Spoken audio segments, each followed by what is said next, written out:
To the beaches of Maryland. We cover Liberia like nobody else does. This is Spoon 107.5 FM.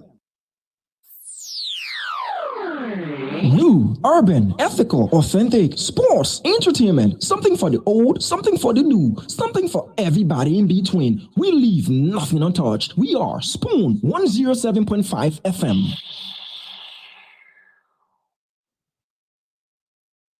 A special one from the CEOs, Dan coming with the spoon. And your boy, Friday the Southern Band. James on the beat. To the spoon to get your information. To the spoon to be part of my discussion. Spoon, spoon, spoon television. Spoon, spoon, spoon radio station. Spoon gonna tell you what is happening in Liberia. Spoon gonna tell you what is happening in Monrovia. Spoon gonna tell you what is happening in Africa. Just to spoon you will know. If the children crying for starvation, just to spoon. You want to get a news update, my brother, to spoon. You want to know what is happening, Moreover, to spoon. Politicians want to make their decision, just to spoon. You want to know what happening in the ministry, to spoon. Yeah, to spoon. Yeah, to spoon. You from Vanjama, Maryland, to spoon. Yeah, to spoon. If you eat keep on graduate, my brother, to spoon. You got a spoon TV, you got a spoon radio, to spoon. Yeah, to spoon. You want to get a news update, to spoon. What? Yeah, Rastafari. Kilibamba, kilibamba, kilibamba. Kilibamba, kilibamba, kilibamba. What you want? Yes, what you got today? Spoon TV. Spoon. Yes, what you got today? Spoon. Spoon TV. Spoon. Skiddy. Yes, sir. A special one from the CEOs, Dan coming with the spoon. And your boy, Friday the Southern Band. James on the beat. To the spoon to get your information. To the spoon to be part of my discussion. Spoon, spoon, spoon television. Spoon, spoon, spoon radio station. Spoon gonna tell you what is happening in Liberia. Spoon gonna tell you what is happening in Monrovia. Spoon gonna tell you what is happening in Africa. Just to spoon you will know. If the children crying for starvation, just to spoon. You want to get a news update, my brother, to spoon. You want to know what is happening, moreover, to spoon. Politicians want to make their decision, just to spoon. You want to know what happening in the ministry, to spoon. Yeah, to spoon. Yeah, to spoon. You from Vanjama, Maryland, to spoon. Yeah, to spoon. If you eat keep on graduate, my brother, to spoon. You got a spoon TV, you got a spoon radio, to spoon. Yeah, to spoon. You want to get a news update, to spoon. What? Yeah, Rastafari. Kilibamba, kilibamba, kilibamba, kilibamba, kilibamba, kilibamba. What I want? Yes, man, you back today. Spoon TV. Spoon. Yes, man, you back today. Spoon. Spoon TV. Spoon. Bala, bala, bala, bala. Skitty, bitty, bitty, dabado. Spoon TV. Spoon Entertainment. Kua, kua, kua, kua. Bese kua, kua, kua, kutuleo. Kua, kua, kutuleo. On the spoon to get Yes, your man, information. kua, On the spoon to be yes, kua, kua, kua. Bese kua, kua, kua, kutuleo. Kua, kua, kutuleo. Live from Spoon House here in Congo Town. The time here says 23 minutes up to 9 p.m. Today is Tuesday, the 5th day of March 2024. Yep. So if you're celebrating your birthday today, love to say happy birthday to you. Those of you with special events on today, love to say congratulations to you as well. A lot happening in the country. Today we did have a downpour of rain, much needed rain, at least to give us some cold weather, at least for us to feel cold a bit with all of the heat and humidity that we've been enduring, with the whole issue of LEC there, LEC not there, LEC will be there, and all this stuff. We need at least the rains to come and take away some of the heat that we've been experiencing. Wherever it is you are watching us from around the world, love to say welcome to you. Good afternoon, good evening, good morning to you, depending on where in the world you're watching us from. For those of you here in LIB with me, my locaries, love to say pleasant night to you. Yes, it's a beautiful, beautiful night here in the country. It's not hot and humid as we've experienced over the weeks, but it's a bit cold, yeah, and it's cozy as well. So you're welcome to the nation's premier talk show. This is the Spoon Talk. We live all across the nation via several stations that are relaying us, including Premier FM there in Bong County, 10 Radio in Grand Crew County, Radio Gibi in Margibi County, and a host of other stations that we cannot mention because they haven't let us know that they're relaying the show as well. We're live on YouTube, via Spoon Talk, and of course we're on Liberia's biggest online TV platform. This is Spoon TV, 500,000 and counting subscribers. Nobody has done that in Liberia. Yeah, yaga.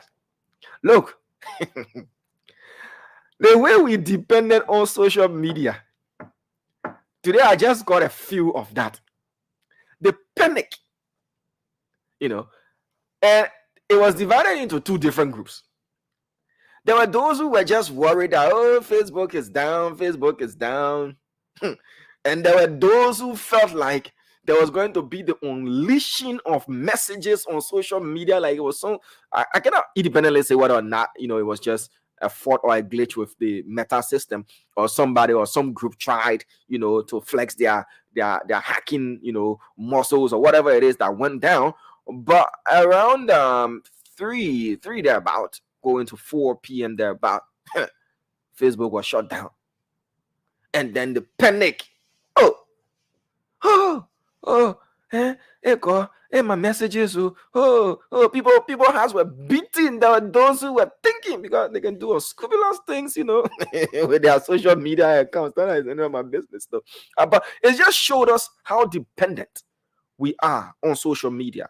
How much of our lives, our daily activities surrounded by social media, and people felt empty today. The thing lasted for at least 30 to 35 minutes there, but it felt like an eternity. People were just checking, and I come back on, and I come back on, and I come back on. Sometimes you need to get life outside of Facebook as well, so that at least when things like this happen, people use social media for different reasons though, but top of the pile is for social things like chatting and connecting with people and all of those things. Others use it for business purposes, But the people that are worried like that, no, not smarty. People are worried. But whatever the case is up and running. A lot of things happening in the country that has been add and drop. You see your knee, you bop your eye, you come by, you don't see your knee again. Replacement killer, men moving, men dropping. What's going on? Who's actually the labor inspector of the Republic of Liberia? Who is or who has been appointed to the post of Labor Minister, Republic of Liberia? Is it Charles Brown? Yeah, I say Charles Brown. I say, legislative protest. Charles Brown, like, only thing I can remember Charles Brown for, he can stage legislative protest more than any other thing. Well, is it Charles Brown, as we've been hearing?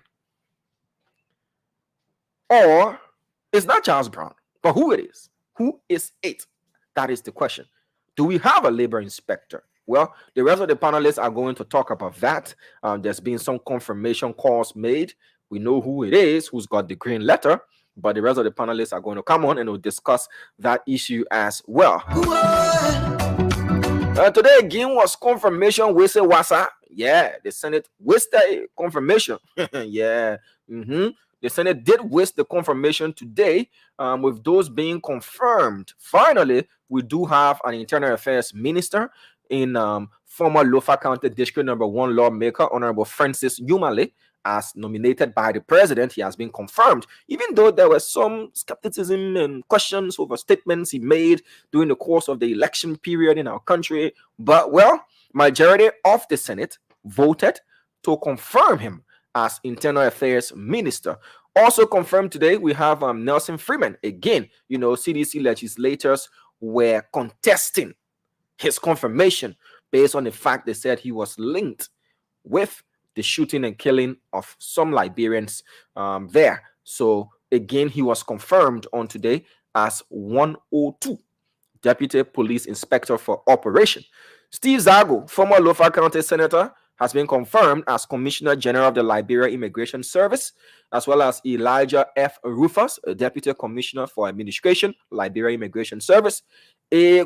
Kundukai Jaliba, a Deputy Commissioner for Operations, Liberia Immigration Service, and also confirmed on today Anthony Dixon R. Tamba, a Deputy Commissioner for Naturalization, the Liberia Immigration Service. So again, confirmation Wasa confirmed by the Senate.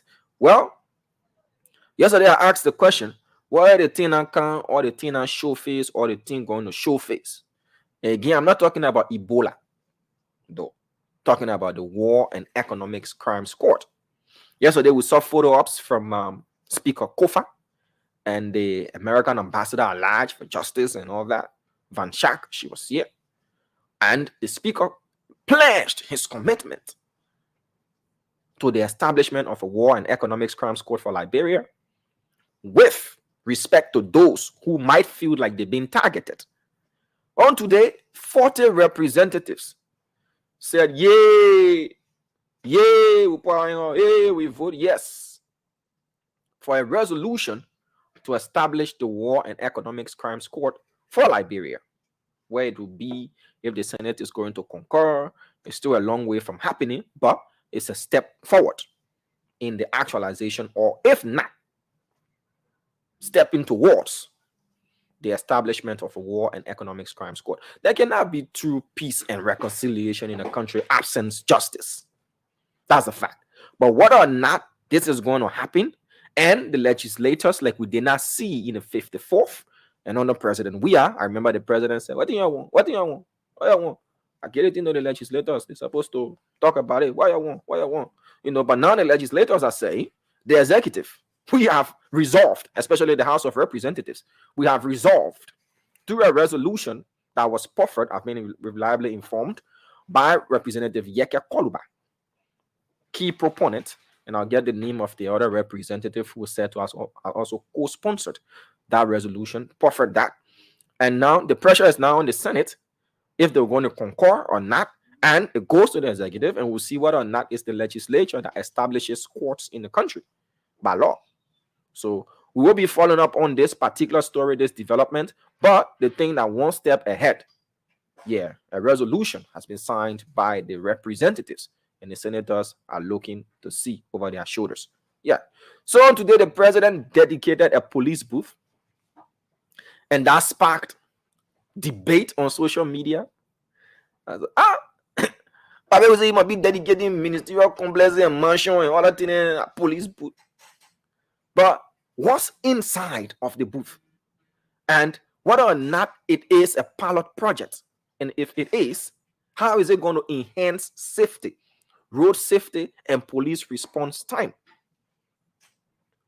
Somebody said, boot. Those boots are all around the world. The NYPD has got those boots. The London Metropolitan Police have got those boots. The Royal Canadian Mounted Police, they've got those boots. But the full story as to who implemented that project, whether it was a donation, a survey group gave it to the government through the Liberia National Police. But the question is, when you tell the police men for honor the ring and you put them in booth, you tell them for honor the sun, the elements, and you put them in a booth, and you get CCTV camera 360 view, you get radio to communicate, you get telephone to call and respond. Is that not a step in the right direction? What we should see is we want to see this at various intersections, and then it spreads to the rest of the counties so that the police can be able to be deployed and adequately, effectively carry out their duties as well. Well, and lastly, the government of Liberia and the government of Japan have signed and exchanged notes to grant the Liberian government money for the construction. The Japanese government is going to construct and expand the extension of the Japanese freeway. So then the Japanese freeway that starts from red light area all the way to Freeport intersection, the Freeport, intersection there, the Japanese freeway is now going to go as far as the Gabriel Tucker Bridge and then all the way to Douala. So the Japanese freeway now coming get curve, coming curve and go all the way to the Gabriel Tucker Bridge to turn that bridge, transform that bridge into a 4-lane bridge, and then it goes all the way to the Simpor Bridge to transform that into a 4-lane bridge as well. So the Japanese, I remember when the president was inaugurated, the very next day, the Japanese delegation was at his rehab residence, and he expressed the need for road connectivity and expressed the need for the Freeport of Monrovia corridor from Douala all the way to the Gabriel Tucker Bridge, which is a major road corridor, especially when it comes to the economy of Liberia. You're talking about the Freeport of Monrovia. So that expansion grant has been signed and it will be implemented. And President Baikai, doing his State of the Nation address, made that pronouncement as well. So all of the talk, now documents have been signed and implementation we're looking forward to as well. So those are some of the trending issues, occurring and happening around the country. We'll open the phone lines for you to tell us what's on your mind. The WCC, the War and Economic Crimes Court, WECC. If you're coming, we'll be finding out as well. But before all of that, let's go to the phone lines and you tell us what's on your minds. Let's say hi to Hannah and Ginger Sa. Hope you're doing good. Cleopatra Madi Clark is also watching. Hope you're doing good as well. Dwayne Swabo is watching. Muna Bai Tadi, Livette Miller, Janessa Tus Giffler Jr., Carl Logan is also watching. Beatrice El Monle is watching. YouTube people, y'all be commenting to Navoya. Say, oh, we can read your comments. All right. Joki says hi. Hope you're doing good. Facebook people, let me pass all your comments more. Looking for more YouTubers at least. Okay. Ayo White says, oh, Dwalu in South Africa. We've not seen him for a few days. People can track people movement. Dwalu in South Africa. Matthew D. Gibson is also watching tonight. James Etter G. Dauber is following. J. Anthony N. Boldgley Jr. is also watching. Yazoo watching via YouTube as well. All right. A.T. Bayo, if I got that right, is watching. Eddie S. Lafale is also watching us tonight. Nete Frosberg says, I miss Dwalu. Dwalu, yeah. So, oh, Dwalu, you stay in Liberia. Oh, Dwalu, move on the show to go America. Oh, Dwalu, you go South Africa. Oh, you go East Africa. Margaret Morgan is also watching tonight. And P. Bindu Campbell watching from YouTube. Larry Lewis via YouTube as well. James C.B. Mombo Jr. is watching via YouTube. Lofty Smith is watching from Venus. That's more internet connectivity in Venus. Jesse Doe is also watching. Seku S. Kamara is watching as well. And all right, I offer your YouTube people for now. Let me go to the Facebook people. Joe Bow is watching from SKD Sports Complex. Phoebe Warity is watching from Monrovia. Talk TV Liberia is also watching. Maurice Taylor is doing good. Andrew Wise is following. Thomas Jima is watching from Minnesota.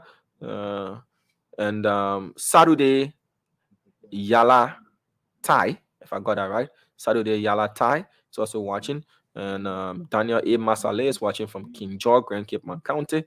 Says he wants justice for his brother who lost his life. Sure, the investigation is going to unearth what happened, and those who are going to be held liable will be brought to justice as well. The government has promised that, including the IG. All right, so let's go to the phone lines. Let Liberians tell us what's on their minds quickly before the rest of the panelists join us on the show. 0777-101075, 0555-101075. Those are the numbers to call. So call us up, 1 minute per caller, and tell us what's on your mind. Hello. Hello. Yes, sir. Your name and where you joining us from? Is it Yagaji? Diamond. Yagaji, thank you for the topic this afternoon. That which part of Liberia you living now? Like afternoon in Liberia. Which part of Liberia afternoon eternity? So GSA Road Kisikian, none in the afternoon. Yeah. Jesus. That part of different part of Liberia. You got me now? Yeah, go ahead. I just want to appreciate President Joseph Nyumwa Baga and government officials. I want to tell them thank you for the hard work and the me thing that people are happy that the work are COVID. We're happy. Every we listen to radio, we are happy. So I want to appreciate all of that agree for that work to come to the country here. So you're thank you for your hard working and God appreciate your forward open door for school. Amen. Amen. So thank you very much. Amen. Thank you too, Chief. Okay. The Liberia, they know about different time zones in one country. Kissing can do cheers every in the afternoon. Hello. Hello. Hello on the line there. Okay, so we lost that person. Let's take this person here. Hello. Hello. Yes, sir. Let's hear you. A pleasant night to you. Name and where you joining us from? I'm calling you from Gabriel Open. Tamanyuma. Yeah, go ahead. Okay, my brother, at least God thank you. At least you're making us to know what is unfolding in this country. Every listen to school. At times I can feel so part of our own country, my brother. But we got nowhere to go. Liberia is our home. But you know, other people feel that the more Liberian than other people, and it's not so. We all have the same right. Where your right end, there where my right begin. Where my right end, there where your right begin. And we are so glad by the war crown code. Because my brother, as I'm talking to you now, I'm feeling so bad because you know how it takes for people to lay your born father in front of you and cut it through the chicken.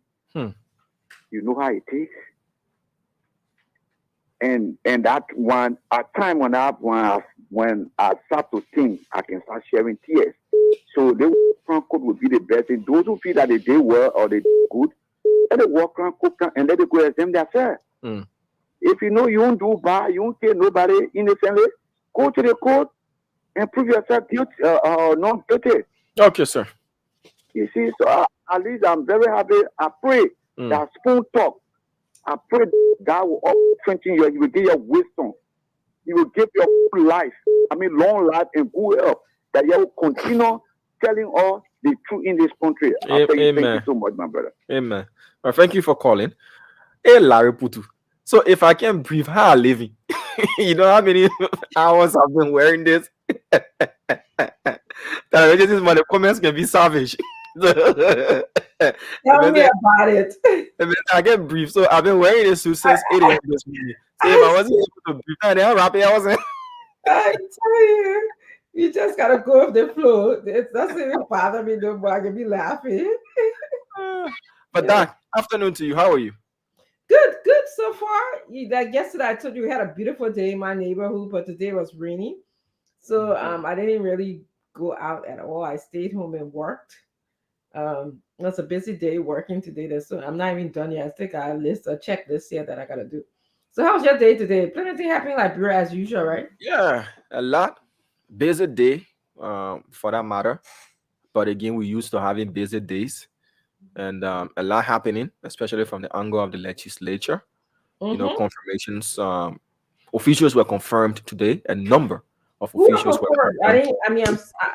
I mean, I just got up from work, so you want to update me and the rest of the world? Yeah, so I'll update you and Oh, the rest of the world I just joined, mhm. but I did that earlier. Yeah. So you have Okay. Francis Yumale Mhm. confirmed as Internal Affairs Minister. We also have the Police 102 also confirmed in Nelson Freeman as Deputy Inspector of for Operations, Liberia National Police. Former Lofa County Senator Steve Zago has been confirmed as Commissioner General of the Liberia Immigration Service, as well as his deputies in Elijah F. Rufus, Deputy Commissioner for Administration.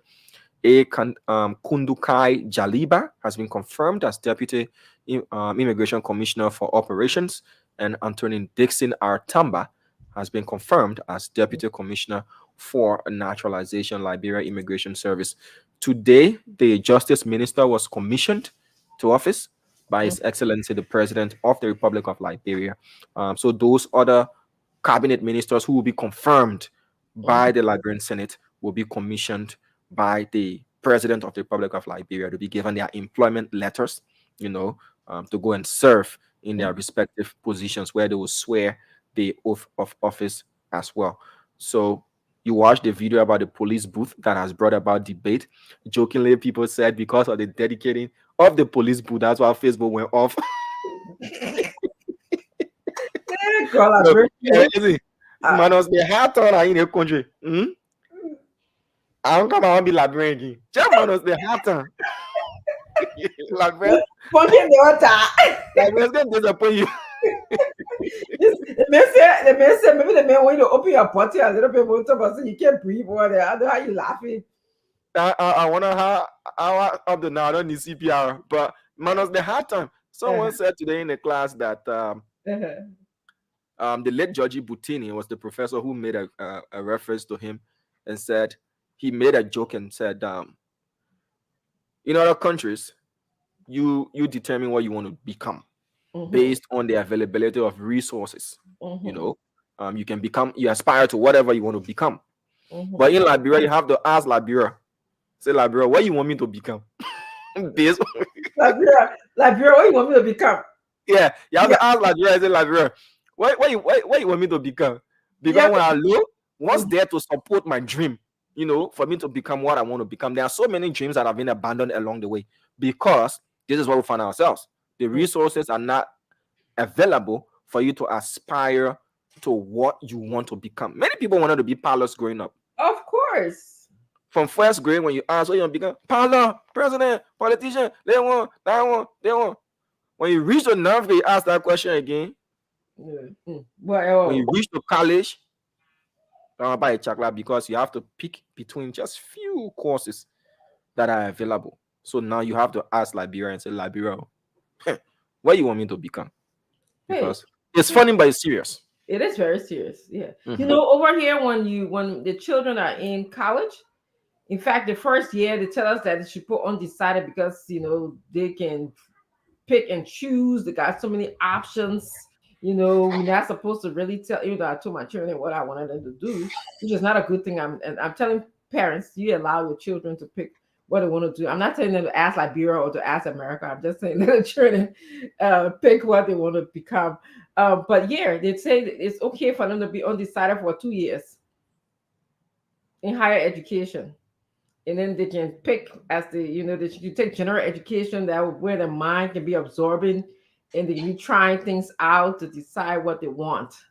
And then after that, to me, that's a waste of time. You should, by the time you reach to college time, you should know exactly what you want, and then you shouldn't be asking. But in like, bro, I always say it, Dama. And your mama, hello, how you doing? I'm fine. You? All right, oh, doing good today. I'm Yeah, doing good too. yeah, I know you get used to all the drama in our country, huh? Yeah. And getting used to the heat too. I'm happy that it Hey. rained. And your mama, it was. You think it's hotter than you? Everybody reporting that it's hotter than usual. Is that true? Yeah, but it rained today, so it's kind of cool, but it has been really, really hot. Mm-hmm. Normally, since I came on Friday, I've been drinking like maybe 6, 7 bottles of water. Oh wow. But I still feel dehydrated. I guess because I'm, you know, coming from the cold, I guess. Yeah. No, I like the heat, so I just can't imagine how I would feel. Hmm. It's too much. Yeah, that's what everybody's saying. Yeah. Did you buy one of the portable fans to take with you? I think I think you're right. No, I don't. I'll bring one for you and come in. It can work. Oh, thank you so much. But I've been trying to get adjusted and just fit into it because this is where I live now. So No, but I you can't can. do too much. I just want to fit into the society, I Just went on Amazon today. I saw a few strong ones, so I'll okay. put one in my I pocket. would still appreciate that. Thank So you. how you think I'm feeling that already? No problem. You're my son. No. So I just ask you how you think I'm feeling now. I'm sitting here with all in the heat. Even me would have lasted longer in the heat. You're not saying, oh, you've been in the heat for long, but you're Yeah, making it look man, like you're you're over, you strong. put inside in and so you need fan. No problem. No, that's okay. I was just worried about your shirt. I wore that. It wouldn't tell. No, he's young and he can withstand the heat, because he's young. Yeah, don't mind. I will not just come and don't tell about that order. He knows that.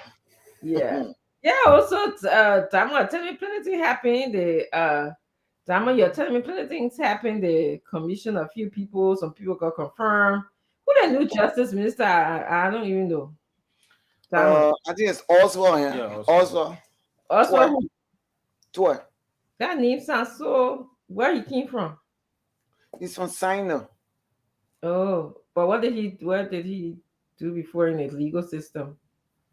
Do we What did know? he do? In He's the a legal, lawyer. He's yeah, a I know lawyer.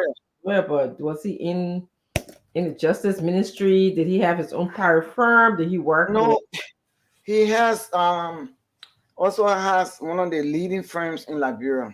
Very Okay, smart lawyer. I've known him from high school, so okay, because I know they had like first the one that that crowd meant to go there first. oh, Councillor Crow. Yeah.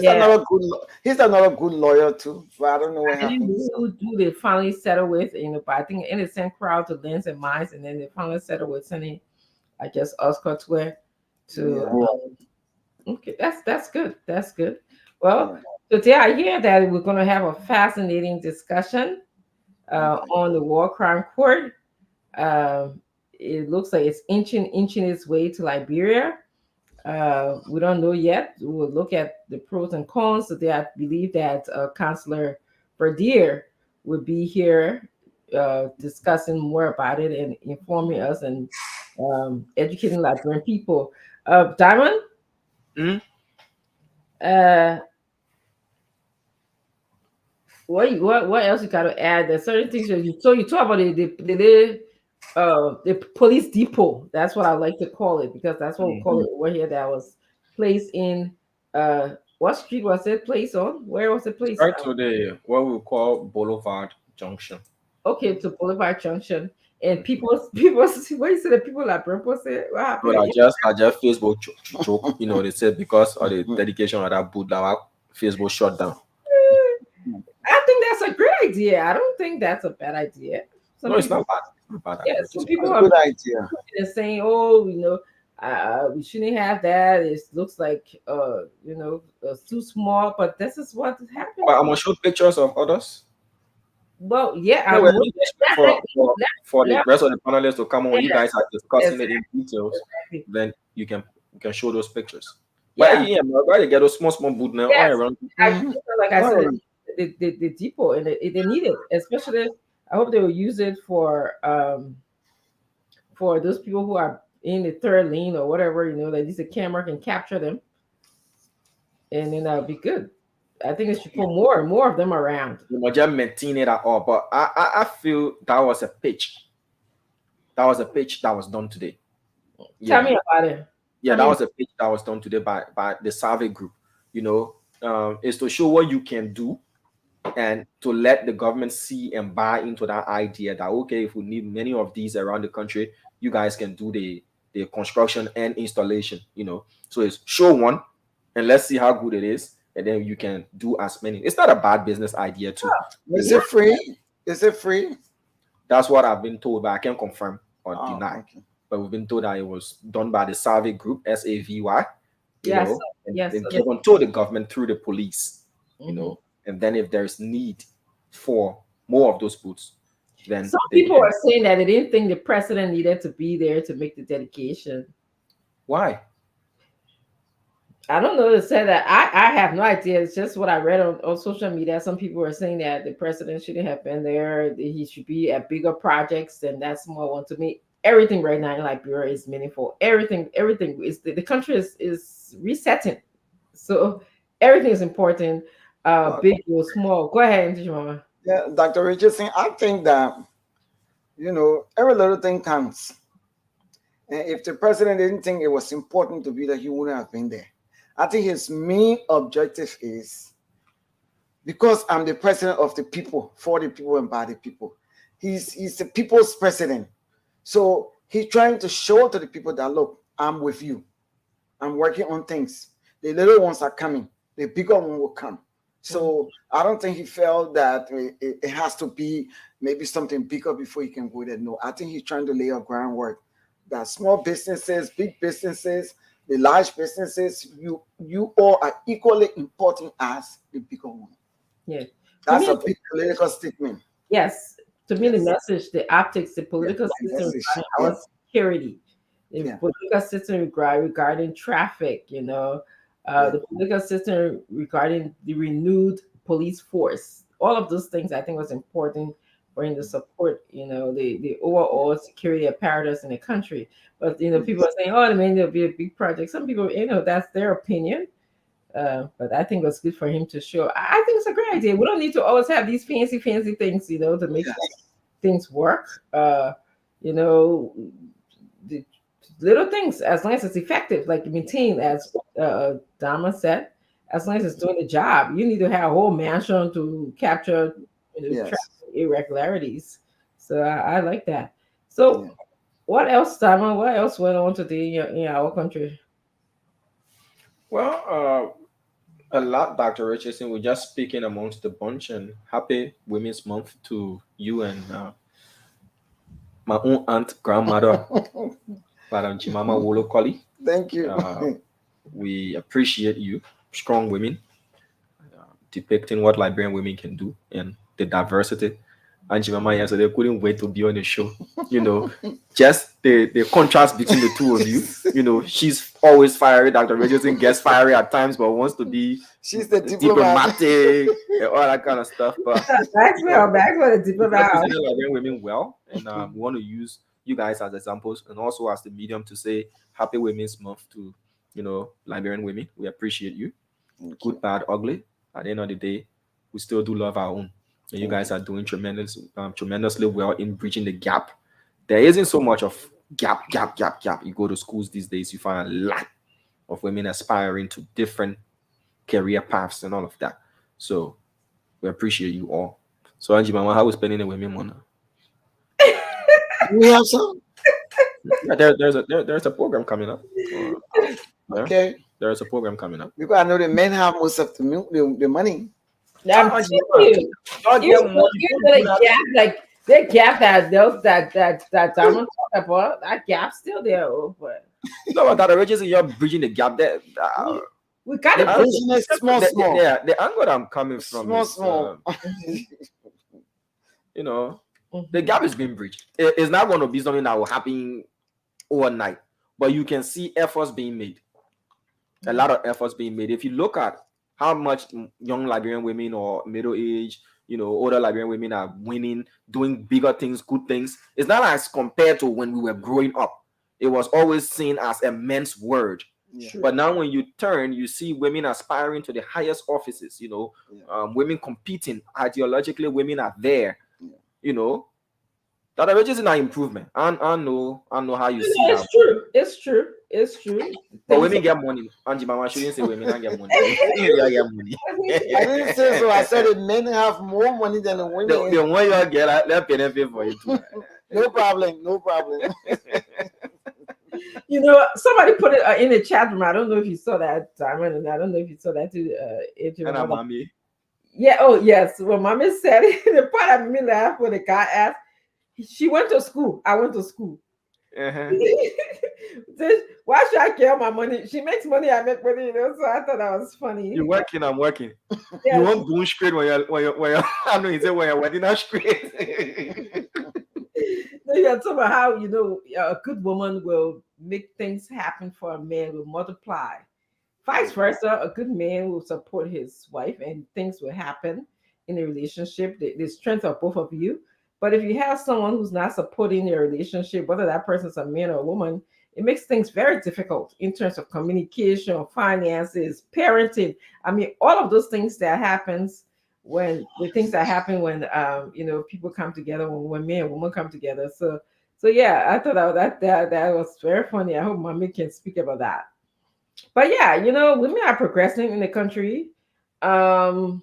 I'm watching the president's appointments. Somebody did a breakdown in terms of the percentage of women that he appointed so far.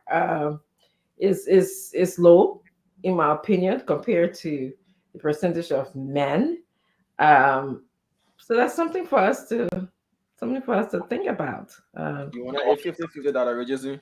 Maybe even 75-50 would have been fine. You say what? I missed that. You see, I mean, if I wanted 50-50, I said maybe 75-50 would have been fun. Oh, you mean the appointments? Yes. I think that it's a little low. Somebody did the statistics of how many. Somebody was asking me the other day. In fact, most of my friends and most of people who admire me and people who just concerned in America and here, they were saying, Auntie Jemima, when you coming home, they're dividing all the job. You and Dr. Richardson and the other women you did the job, Fatima, this person, all of you just left your way and sat in America. So I said to them, look, it's time for the young people to lead. That's my opinion. I don't know how other people think. It is time for the young people to lead. And we've been there. We've done what God has asked us to do. We have lived our lives. You don't have to be rich to live a comfortable life. You understand what I'm saying? Yes. You can be comfortable with the little things that God has given you. Absolutely. So for me, and including Dr. Richardson, is May, and including Fatima. Fatima is young, yes. If the president wants to get a job, I really appreciate Fatiga, Mami, you and Prince. I'm looking forward for them to have a job. That's my aim. Let me not Damon, yes, so I can't take him from here because we need him here. We need him at the station here. But I'm just saying that we didn't do it because we wanted a job.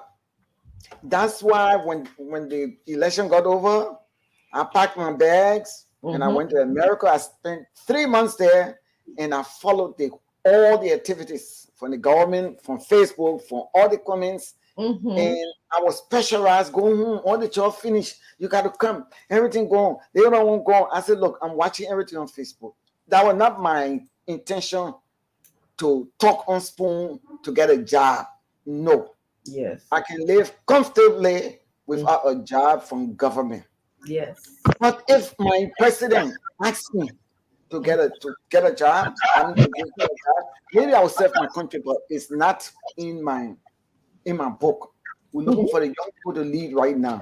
Absolutely. And so I'm happy to note that most of the people they are appointing, they are young, even though they have a lot of old people there that fall in my age group and other age group. And I think that the older people should be in every, they should appoint an older person in every ministry and other places, autonomous bureau, for them to be advisor to the young people who are coming, to be able to train and show them the way, direct them. That's how I feel. Mm-hmm. So we didn't do it. What else we didn't do it because you want a job? You didn't do it because you want a job. I didn't do it because I want a job. Yeah. We did it for the country first, love for country, and for JMB and JKK and for the entire people. But notwithstanding, we are here on Spoon.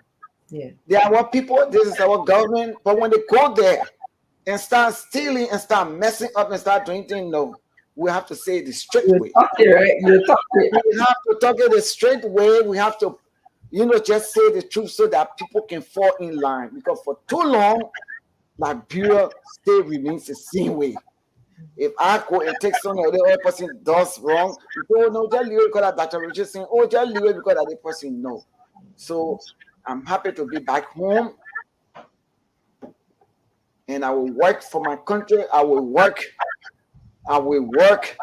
to make Liberia good, along with you, Dr. Richardson, Diamond, all the crew that you're energetic crew, smart crew, along with CEO. We got CEO back. We'll be here for him. We'll work with him. I don't care where he going. He live for him. Go anywhere we're chasing. He know me. I heard him talking the last time. Oh, she went Adosha. I went to the office to look for him. I went there. I said he came in to go see my nephew. My daughter drove me there. I went there 2 times to look for him. Mm-hmm. So he can answer. I heard him answer to me last night when I left the show. I was sitting right here. He didn't even know. That other gentleman put up trouble. I was hiding. I was tossing her. Hey Lord, my intake put up trouble. I said, sit down. I went to find that the reason I saw you my 2 eyes. I love you very much. So we will way back. Yes. We all when we come back. So we are here. Njema, pleasure, welcome. Please feel free to jump in whenever you want to. But Njema, I'm glad you said what you said, and I'm glad that you're part of this team. And I think some of what I heard you say was we're so diverse in our makeup in this team, and we are not here for a job. We're here because of the cause of Liberia. We want a better Liberia.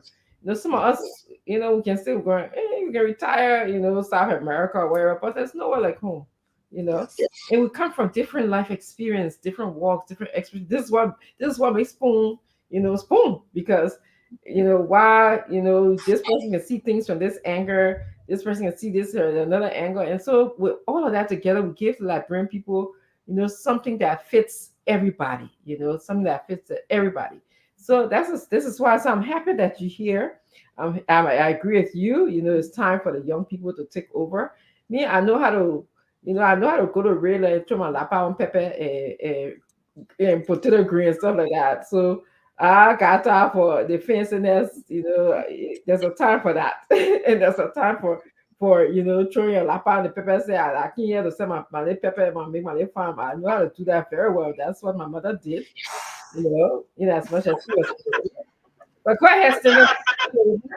Thank you very much. Thank you, Dr. Richardson. How you doing, Andrew Mama? I'm fine, you? Yeah, all is well. It's just a quiet, wet Tuesday. Folks looking up to Super Tuesday here in America. And Donald Trump is about to close this thing. And he will be the one. He about to close this primary thing, and he will be going against Joe Biden. And that's a repeat. You know how it is. We'll sit back and watch. Those of you that are opportune to watch it, enjoy it, and be part of the process. But want to welcome everybody. You think he'll win? I mean, not Nikki Haley, but Biden? You talking about today?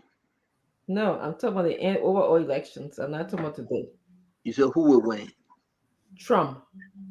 No, I do not. I really don't like to comment openly in the American politics. Yeah, you got folks watching you, and it can be used against you. I don't want him to win. I don't want him to win, so they can watch me. Yeah. I really don't like to comment on the overall American politics. I keep that to myself. I'm not on the international front yet to start beating on politicians here. You know, I'll keep it in Liberia. I'll beat on them. But I want to say welcome. We're going to have a wonderful show today, though. We have the guest panelist tonight will be the Honorable Fode Fambula. He will be joining us. And our guest for tonight will be Councillor Jerome Verdell. Councillor Jerome Verdell will be joining us tonight to talk about the War and Economic Crime Court. A lot of moving parts. But we have our own other conversation that we will be discussing too. And Jemima, this thing is crazy. In Liberia, nobody know what Liberia position. Where are we? I asked a question to Jeremy Pierre yesterday, and I saw that you and Jemima, you were running with it. You know, I saw folks celebrating on one side, and but something is just not right. You know, every day is a new thing. Every day, Prince Johnson is now complaining, talking about the war crime code, talking about he been deceived. The clip about Alan White and Joseph Yuma-Barka, folks called me today and said it is confirmed that meeting was had. The resolution that was signed by over 40 representatives, and now they have agreed and signed on it. It is taking toll. The Senate, you know, a lot of moving part. This lady Van Beth that was on Orchid FM this morning talking about the president have a document when Dr. Richardson talked about the executive order. I believe Jeremy Pierre was not so well informed, but the lady said the president have, you know, some document to do this executive order. Which side you going to find President Barker? I mean, what's going on with the war and economic crime code? What's going on? So today will be a very interesting program. I always love to welcome my new friend now, the Honorable Fode. When Representative Fambula was running, he decided to skip Spoon Talk, but now he will be regular on Spoon Talk. Welcome to the show, Honorable Fambula. How you doing? I'm doing great. Thank you again, Spoon, our CEO, for the invite. You're welcome, man. I have yet former Deputy Minister, honor her most favorite boss, Wilson Tapper from the Commerce Ministry, Jemima Kawolokori. Dr. Richardson is here likewise. The rest of the team will be joining us. Our guest tonight will be the councillor, the man that headed the TRC. Councillor Jerome Verdell will be here tonight to talk about the War and Economic Crime Court. This is big because document we have in our possession, which one the group have received $30 million to push this thing. $30 million is not an easy money. It's not a small money. But who gave them the $30 million? What are they so aggressive?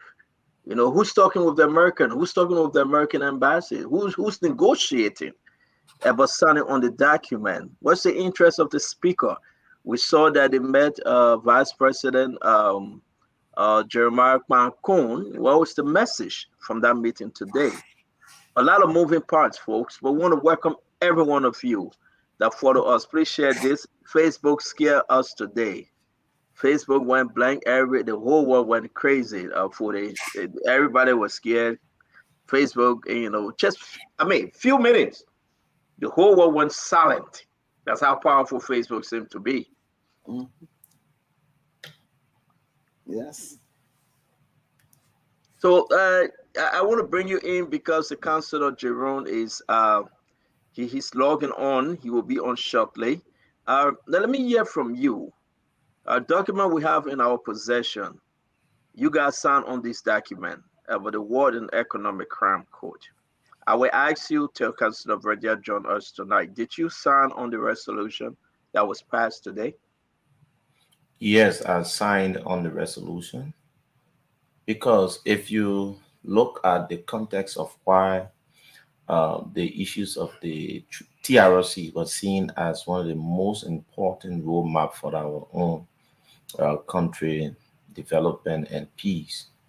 A lot of things was placed in that document, the recommendations of the TRC, and we did not achieve a lot. We had issues that have to do with the reform of our whole justice system. Because there was a lot of things done during the war and there was a lot of different factions. So coming to this point and having the time to be able to sign onto a document that begin the process of healing for those who were affected by the war, I think it made a lot of sense because it began the full implementations of the report and it set the stage for us to have frank conversation as to how we do a lot of things because the TRC document does not just recommend people for prosecution, it speaks about revise creating a condition where you can do a lot of work within the judiciary system. We are aware of the security apparatus. We are aware of the court. We are aware of a lot of things that we need reform. So the documents speak about things that we need to look at, frankly, and be able to intervene and find a lot of solution for. So there are people who suffer from the war that people should be able to provide some assistance for. These people are still in our community. They are still suffering. Some of them are still suffering from the trauma of the war. And no one has been able to put in place programs to be able to address some of the issues. So the essence of that resolution that we signed today was to set the foundation that, yes, we understand the impact of the war in as much as that document been lying for a few years, we can be able to have conversation around and move forward and see how best our country can be. Our leaders in terms of the executive can put up a clear plan as to how we implement this process. But we are very clear in our document that the code will be established in Liberia. But we need reforms because there was specific recommendation from the TRC that we all need to understand. Some of the recommendations was that the reparations aspect of the TRC, most often some of the victims need to be able to be, we need to provide some assistance for them. Some of the victims are staying in the communities. There were young people who were like children who both of the parents were killed during the war. So a lot of things was done. And the TRC recommended that these families or these young people should be taken care of. These families should be looked at. And there should be a clear program and strategy as to how we transition from one stage to another. Another thing the TRC recommended was the legal and institutional reform. We complain about our judiciary system. We say it has a lot of problems. We do not have the capacity to be able to handle certain things. As such, the judiciary and our justice system needs reforms. And the TRC recommended that aspect of our governance process, that branch of government need proper and total attention so that we can be able to set the motion to ensure that the best is achieved within the judiciary system. So let me ask you, because I know looking at it and signing it means we are starting the process to ensure that we can bring a lot of different change. I know you're going to be part of the discussion tonight. While we wait patiently for the guests to come on, Councilor Verdier, I want you to speak to Liberians for a few minutes, and we'll bring in Minister Wodokodi. You think the timing is right, or you guys just rush this? I asked you this question because I want to play this. Let me play this video and see whether you are part of this video.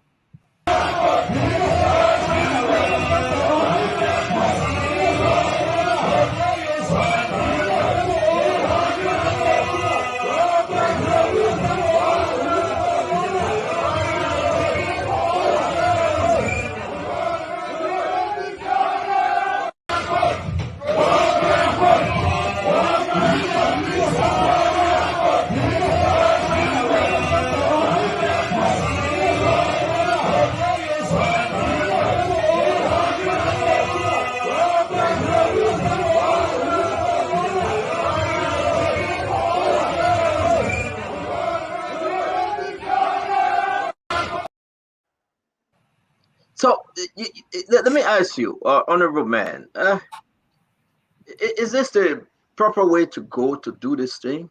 Your colleagues chanting is like, what's going on here? Is this the best way to sell this thing to the Liberian people? The first thing is that the setting there is a political theater. You have a lot of people acting in different contexts and form. I was in session today, but I'm part of the special ad hoc committee that was set up to investigate Bong Mountain in terms of compliance. So we had our team meeting today with the management of Bong Mountain to flag out compliance issue that been raised by the community, and we are under investigation. It was even live. So, but when it comes to the issue of the resolution, I have a specific view when it comes to that. I believe I support the establishment of the War and Economic Crime Code. I think it helps to create a checkpoint for those who have abused our state resources.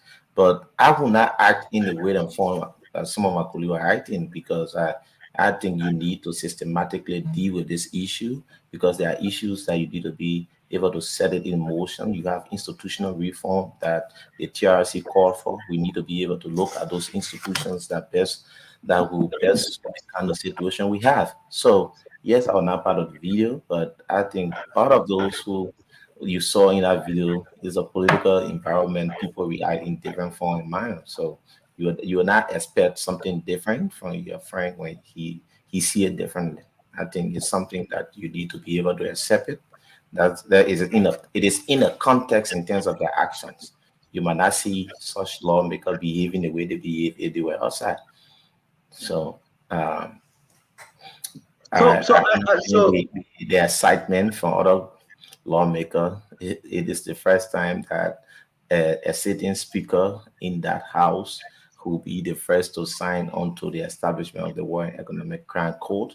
I think other people who were part of the 54 saw this as a relief for them, because the last speaker did not give provide the environment that you see today, and I think it was a relief for some of the guys who came from the 54. Minister Watercoli, what we wait for, Councilor Verdea, the issue remains that the presentation, though, you got any faith that this is going to go through the Senate? Yes, first of all, it's a good thing to bring the war crime code, because I think it will exonerate some of the people or the individual that we think have done the worst, and it will not exonerate some of them. But then, when you think about it, is that Liberians are looking up to the government to do what they think is right. And when the people vote you into office, justice has no eyes. Justice does not see. It has no boundary. So if you really want to be for the people, then you have to do the right thing. And I think the people who were involved in the war have no problem going, because they know that Liberia come first, and they are part of Liberia. So they have to go there and exonerate themselves. So I think it is the right thing for the war crime code to come. But from what I see in the Senate, from what I saw there today, it gave me two thoughts. That is, I see CDC and I see UP and other little parties or independent candidates. Most people in the House and in the Senate, they are afraid of sanctions. The sanction that's supposed to be coming is not finished yet. It's not only coming for those who we think is coming for. Those who have committed crimes. I'm sorry to interrupt you, Minister Watercoli. We have the councillor on. Let me bring him on for us to make this conversation bigger. Councillor, we have a feedback from you. Can you make some adjustment? And also, you're too far from the camera. Feedback. Let me see if I can reduce whatever device that is. Yeah, maybe you got something you listen to, probably. Okay. All right. So while we wait for the councillor, go ahead, Minister Watercoli. As I was saying, I see two groups, UP and CDC. CDC is in the majority in the House at that point in time. They didn't do it during that time, but now they want to do it because they want to get a certain individual or individuals. So my point is, shouting in the House and think that it will make some impact it doesn't work like that. Because most of them that are in the House, they're going to be facing sanctions, economic. maybe not for war crime, but for economic. Most of them. So if you think you're going to be in the house and be shouting war crime code, but you got an economic crime code coming for you, so you see, it's both ways. So I think there should be more mature in handling this issue, like the way Honorable Formula is saying, so that we can get a better idea of what we're doing. Thank you. Councillor, can you hear us now? Very well. Okay, it's kind of too dark, but we can manage if that's the only lighting you got. Yeah, it's better now. It's kind of better. I think you're nice. Yeah. So, but welcome to Spoon Talk, man. This issue about everything we've been talking about. We have the Honorable 4-Day Eve Fambler, Representative, District Number 7, Bong County. We have the former Commerce Deputy Minister Jemima Cole Wolokoti. The rest of the team will be joining us today. We're glad to have you. A lot of stuff is unfolding when you talk about the World and Economic Crime Court. Yeah, we are talking about Liberia, bringing justice, and folks are saying free at last, justice is coming at last. Welcome to this phone talk, and it's all yours for your intro, sir. Thank you very much, sir. And as always, I'm glad to be on the platform. And tonight I'm sharing it with who I call the Mama. We come a long way. I'm glad to be with her. And honorable welcome, sir. I appreciate your opening remarks, which informs me that you've been reading the TRC report. The way you spoke about it, many persons don't, because people only think that it is only the War Economics Crimes Court. And as you rightly said, there are about 142 pieces of recommendations for reforming everything in the country. And the War Economics Crimes Code is just one out of the 142. So I appreciate your very informed comments. And we give God all the glory and the honor for this day and for our republic. He has been good. If we know the history of Liberia, God has sustained Liberia from a lot of things. The independence of Liberia was threatened from its very founding, even up to the point of the war. There were things, the receivership, trusteeship, and all of those things came about that could have taken away the independence of Liberia. But God has been good to spare Liberia, and we are happy that we are beginning to see legislators who are listening to their people. We thank the Honorable Fonati Kofa. We thank Honorable Fambule, who is here, and the rest of the members of the House of Representatives for listening to their constituency and moving the process forward. That is just the first step. And every journey, even of 1,000 miles, it starts or begins with the first step. And they have done that. And we want to commend them for all of that. And we thank the Liberian people who made decisions to keep some people and drop some people. Now, those who have been kept are making sound decisions in the interest of the Liberian people.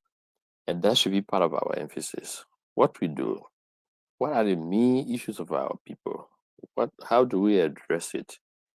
And with the war crimes and economic crimes code being a hurdle, Liberia will never make progress. If we cannot make progress with the rule of law and let the international community know that we are people who respect the rule of law, we are people who respect justice, there won't be investment. There will never be development. And all other things we hope for. You can build skyscrapers. If you don't have justice, it could be brought down or it would be meaningless. Development will be stalled. So I'm glad that we can share the platform and discuss this very, very important issue for our country. Thank you very much. Thank you very much, Councillor. This is your program for today. You are the guest. We have a lot of stuff to talk about. Mainly, we will spend most of our time on this War and Economic Crime Court. Having given you the time, let's just get right into it, because a lot of folks, their expectation is adding up as to what you have to say. You were the champion on the TRC report. You were the champion. You championed that report. Today we are hearing folks pushing for what an economic crime court. We are saying two groups. Let me start this conversation straight up. The Ambassador Van Beth group and the Island White group. Which side are you on? Which side are you working with? Which side are you supporting? Dr. Alan White is a very good investigator and prosecutor. Our relationship goes way back to the Sierra Leone War economic crime, the Sierra Leone War trials. That's spanning over 20 years. I've since been acquainted with Dr. Alan White. And he considers himself a Liberian because he believes Liberians have suffered for nothing at the hands of bad leaders and wrong decisions. So he supports the report of the TRC absolutely. And he works along with us. He works with the US government. He works with the international community. He's willing to work with this government. And I'm sure he wants to work with the legislature also to make sure that the things that we want for Liberia as far as justice is concerned are met. The other group you spoke to, those are the people are called fake advocates. Because what they do, they prefer having the war crimes code outside of Liberia and maybe in Europe. And the reason is playing it for financial gains. There is something called universal jurisdiction. There are some countries, and I'm sure if Liberia execute her war crimes process very well, Liberia would have attained that status of universal jurisdiction. Where any country, most of them in Europe, can hold a trial for any perpetrator, whether that perpetrator has connection with their country or the crime was committed in their country or in Europe or anywhere else. So these guys are agents of those European states, and they have been finalized, okay, to project Liberia as unready for the War Economics Crimes Code. And so Liberians should take the code outside of Liberia and take it to Europe or to any other universal jurisdiction in Europe. But I call them fake advocates because their practice have been very, very undermining of the democratic and justice process anywhere in the world. Everything they have done has undermined the criminal jurisdiction system of European countries and American countries. I will give you a few examples. Agnes Taylor, she was accused of war crimes. And what they do, they go into a TRC report, they see witnesses' testimonies, then they go out and recruit fake witnesses and coach them what to say in court. They accused Agnes Taylor of committing war crimes, that during the war, she came to Liberia and she shot a fellow, Mr. Amos Bond. Honorable Wudokoli will know who Amos Bond is. Accused her of shooting him in execution style. And because of that, they went to court. They got witnesses to testify that they were dead. They even described the clothes they said Agnes Taylor was wearing. And she killed the man.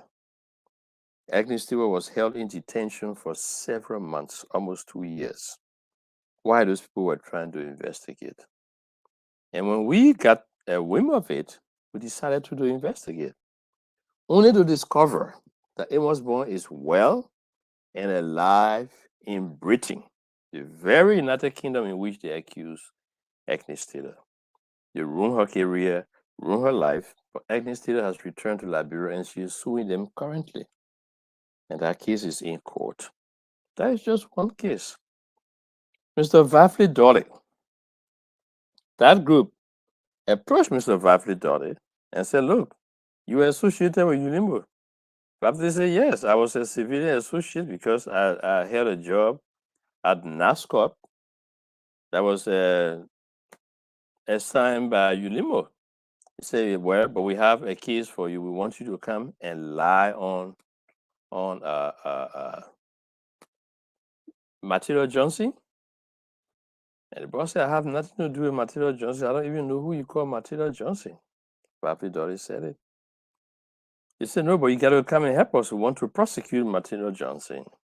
And Papi Dolly said, no, I cannot. They brought pressure on him. They frightened him. He had to run out of the country. And when he attempted to return to the country, he was arrested and held in detention. So as we were representing him, we pursued the matter.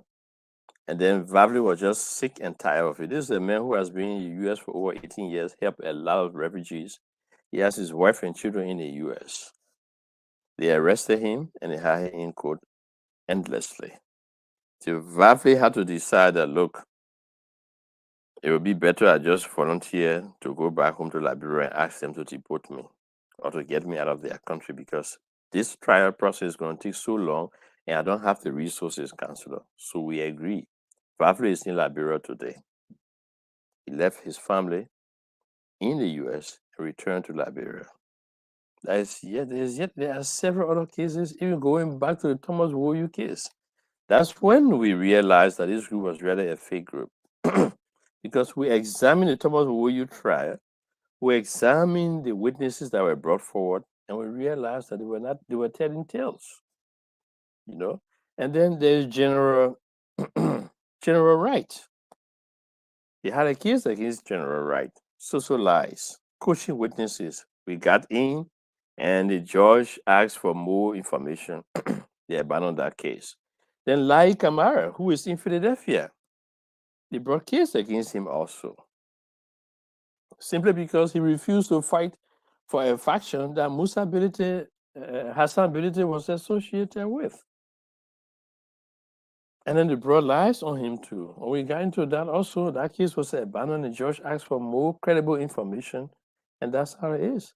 And then the most recent case of Gabriel Massacre from Sierra Leone. They say he came to Liberia and he waged war in Liberia. And he committed heinous crimes. And he was in Finland. And we went into that. From our investigation, there was no fighting from the RUF into Liberia. Yes, most of these people were involved in the war. But if you want to convict them of crimes that they have committed, you need to get credible evidence. That's what we call justice. You don't abuse the justice system, coach witnesses to come and lie. And unfortunately, so they are on the other side. We consider them to be fake advocates. They pretend to want justice, but it's all for the deep pockets. And because of that, they have to lie on people. They have to coach witnesses, obtain misleading affidavit just to harass citizens who are going about their normal lives. It's true that they may have participated in the war and committed some crimes, but you got to have the evidence. You cannot bring stories to court. That undermines the criminal justice system. So that's where I am. I cannot work with that kind of group. And we are advocating for transparent and substantial justice. And Dr. Adam White stands with me on that, and the Liberian people on that. So, yesterday, let's just get this straight, Counselor. Everybody's saying the ambassador, she was appointed, correct me if I'm wrong. She represents the American government through the foreign department. I'm speaking about Beth Van Schaik, Ambassador at Large for Global Criminal Justice, Office of Global Criminal Justice. Are you working with her? Forget about all the other Hassan Bility and the rest of the group. Are you working with Beth Van Schaik? Are you in her corner? Are you guys? She doesn't represent the truth. She associates with that group, and she plays a blind eye to what they have done. So from the day she was appointed, I wrote her a lengthy letter informing her that she should tell her bosses and resign the post because she is conflicted. She helped to organize these groups, and she has been supporting them. She has acted on their board before. And so That's where she's just in the wrong place, But I'm an advocate, advocate for the truth, advocate for justice. If she sees the need to reach out to me in her official capacity, that would be fine. But I have branded her as being conflicted in those whole thing by backing a group that is generating false evidence to prosecute people in court. That undermines the criminal justice system. I don't support that. My group doesn't support that. I know the guys. I know the guys. This is hard, and I know the guys want to speak, and everybody will have the chance to answer two questions. Even before we go to the document, the War and Economic Crime Code, can we spend some time on this? What you just said, because we believe she was appointed by the American. She represents America. She fighting for this cause. If you tell the Liberians, if you tell them Fonati Kofa and the representative Fambula here on the show, if you are telling the pro tem, Yombli Kanga Lawrence, President Joseph Yumabwaka, that she does not represent the truth because of her association, can you be so clear, Councillor? Because now we are confused as to who to believe. You have nothing to be confused about. Believe me or don't believe me, I'm speaking factually. Agnes Taylor is right in Liberia. She can explain her whole story, how she was prosecuted, persecuted, how her life changed and was turned upside down because people lied on her. And unfortunately, the Honorable Ambassador is supporting those people, and she is part of them. The president made an appointment, her president, perhaps not knowing all that she has been involved with or what she is involved with, and we brought it out. And she's an American. Yes, we told her, and I wrote her openly. And told her, you have to recuse yourself. You have taken side in this matter, and you are supporting these people who are fake, who are clearly in it for the money and not for justice. But unfortunately, I haven't heard much of her since that time. It's been more than a year. And now there's a new breath of fresh air. She's back in Liberia. That's okay. Whoever wants to work with her, but I have an organization, International Justice Group, and that is our position that we will not work with these fake advocates who are undermining the quest for justice in Liberia. Folks are asking that you said you wrote her a letter. You care to share the letter with us? Of course, I can send it to you, Stanton. If you send it, can I publish it? Oh yeah, it was published before. It's been a long time. Yes, you can. I will send it to you. Thank you. Another question, real quick, before we bring in the Honorable Fambula and Jemima Prince and Glendy. So, are you telling Liberians that the Honorable Adam White is not working with this lady as well?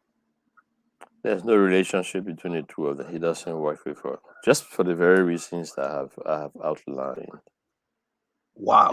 They have some ability, and the Allen Warner, those are, and Dr. White knows the history longer than I do because they associated. Hassan Bility was a witness at the Sierra Leone court, and his colleague Alan Werner was a researcher, I think, in the whole prosecution department, and Dr. White was there conducting the trials, conducting the investigation, all of that. So he knows them. And he has proven, and we have established by our investigation, all of that they are fake. And what they do to undermine the criminal justice system by providing false evidence. You coach witnesses and say, go there and say this. This is what we are saying. So in any case that they go in, it doesn't last. It happened during the Thomas Woyu trial before we caught up with them. Okay, look at a recent case in Finland, and they made the Finnish people to come to Liberia to see if there's evidence that this guy, as RUF, left Sierra Leone and came to fight war in Liberia, and he burned down butchers, houses, and he was known as Angel Gabriel because he all kinds of fairy tales. And the people came here, they had their court sitting here, and they did an investigation. And they realized it was all false. And they let the man go. The final judgment of the court is unfinished. It will be released in English soon. That's who they are. Wow, folks, and there they you get a lot of money to prosecute those cases, and that's what it's all about. I thank you for joining us. If you follow us on Facebook, we are Spawn TV, Fabric Support. On all the radio and our relays channel, we want to say thank you. Please share this. This is a big breaking news. A lot of us were confused.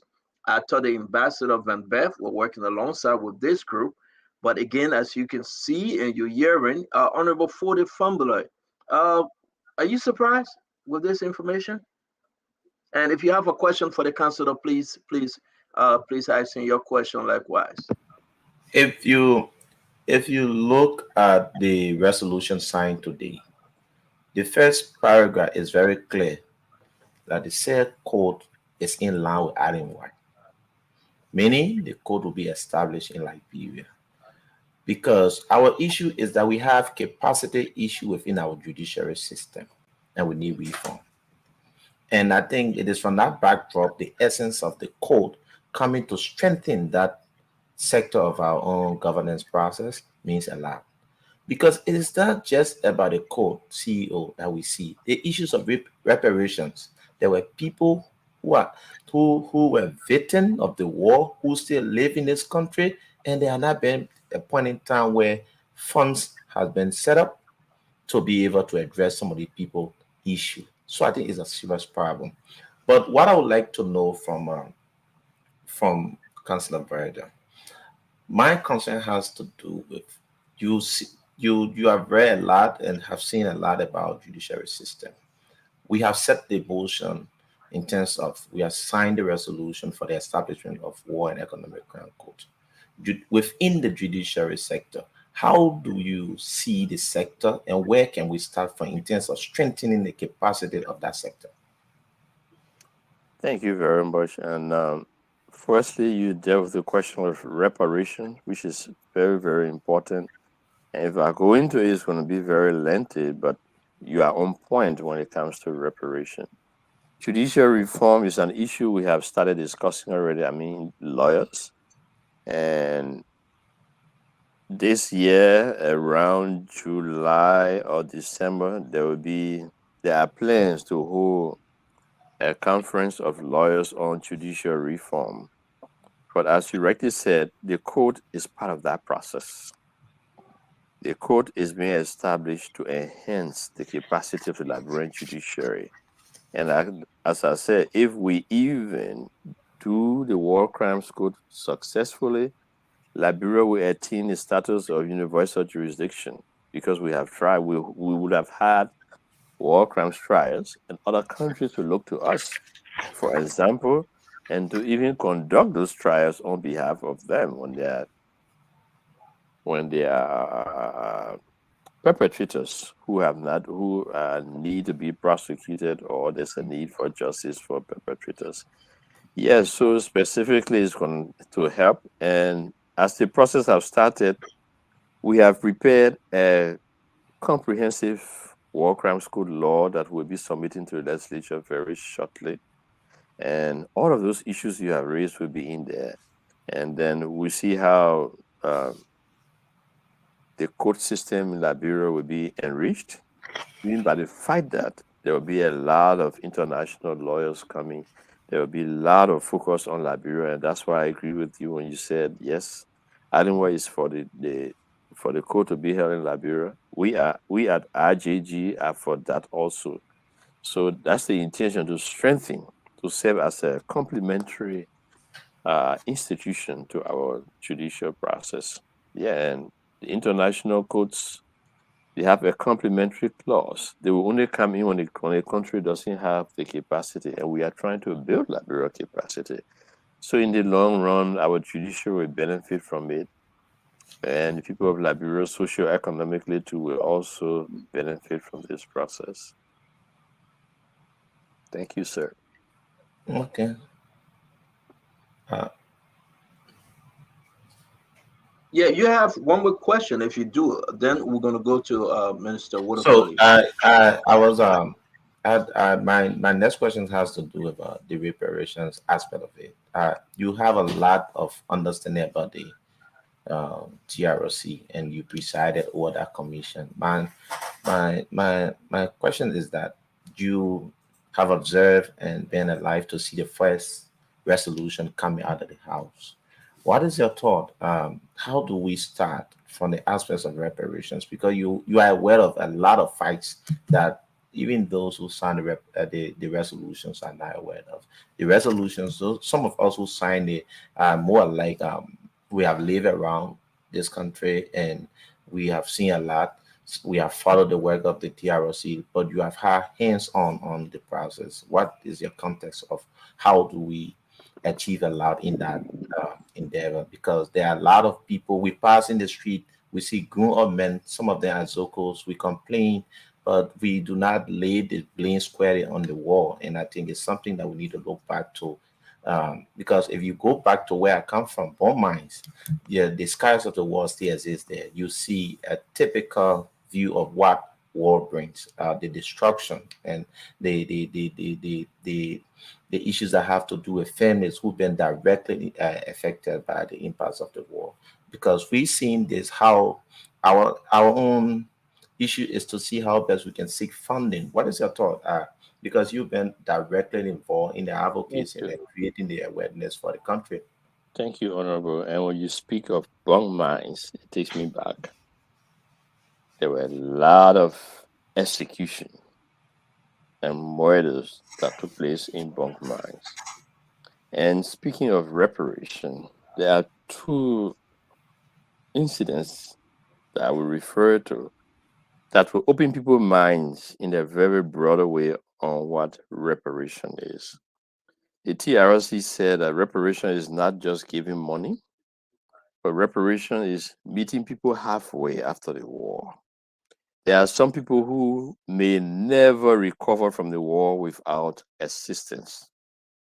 There are some people who will remain victims of the war and they will die as victims. I explained a story that happened in Bakidu. Bakidu is in Lofa County. I had scheduled to do just 1 day visit or just few hours. And then the people of Bakidu said, look, Mr. Chairman, since the war, you are the only official person to visit here. So we want you to sit with us and let's meet on our Palava hut. I look at my schedule, I look at my team, I said, okay. And I sat on that Palava hut, distinguished panelists, Liberian people, one at a time. People came to explain the horrors of the war, how their relatives were called under that very Palava hut and told that they had a meeting for them. And what happened? They opened fire on them, they slaughtered them one by one. I spent that entire day and the following day with those people after listening to the horrors. We cried together. And then in the end, when I was about to leave, I said, so what do you want the government to do? What do you want the government to do? What can we do? This kind of horrible situation. He said, well, it has happened, but we'll be satisfied if the government can just give us a status, a district status, or a township, whatsoever. I said, okay, I will take that to the president. And when I came to town, I asked for audience with Madam Salif. I said, Madam President, this one cannot wait for TRC report. These people have grieved, they were massacred, they were killed, and they are making a simple request. And I think as an interim action in terms of reparation, you should please consider it. And Madam said he did. And Bakidu was declared, I think, a district. Yeah, not just a township, it was declared as a district officially by government. And that was passed into law. That is the first step. As a way of reaching out to people who were hurt, who were victimized. Reconciliation is good, but you cannot have reconciliation without justice. Forgiving is good, but it's a personal issue. You cannot tell the country, the nation to forgive, but individuals can be encouraged to forgive. I have another story of a lady, and that was the first time during the TRC I cried and wept publicly. This woman came to give her testimony, stone face. She said, the people in the town think I'm crazy, but I'm not crazy. And I want you all to listen to me. So you see, as I am the rebels came here, in a day I was their slaves. I washed their clothes, and I was their wives. Anybody who wanted to have me will come and have me. After that, in a day I'm the slave, in a night I'm the wife. All the time they were here, they did that to me. And that woman was too, she showed no emotion. I had to leave the hall and go and cry. Social counselor had to come. And he said, counselor, it's okay to cry. We listened to that woman present that horrifying story, and I just won. There are several other cases and individuals who are hurting and they want redress.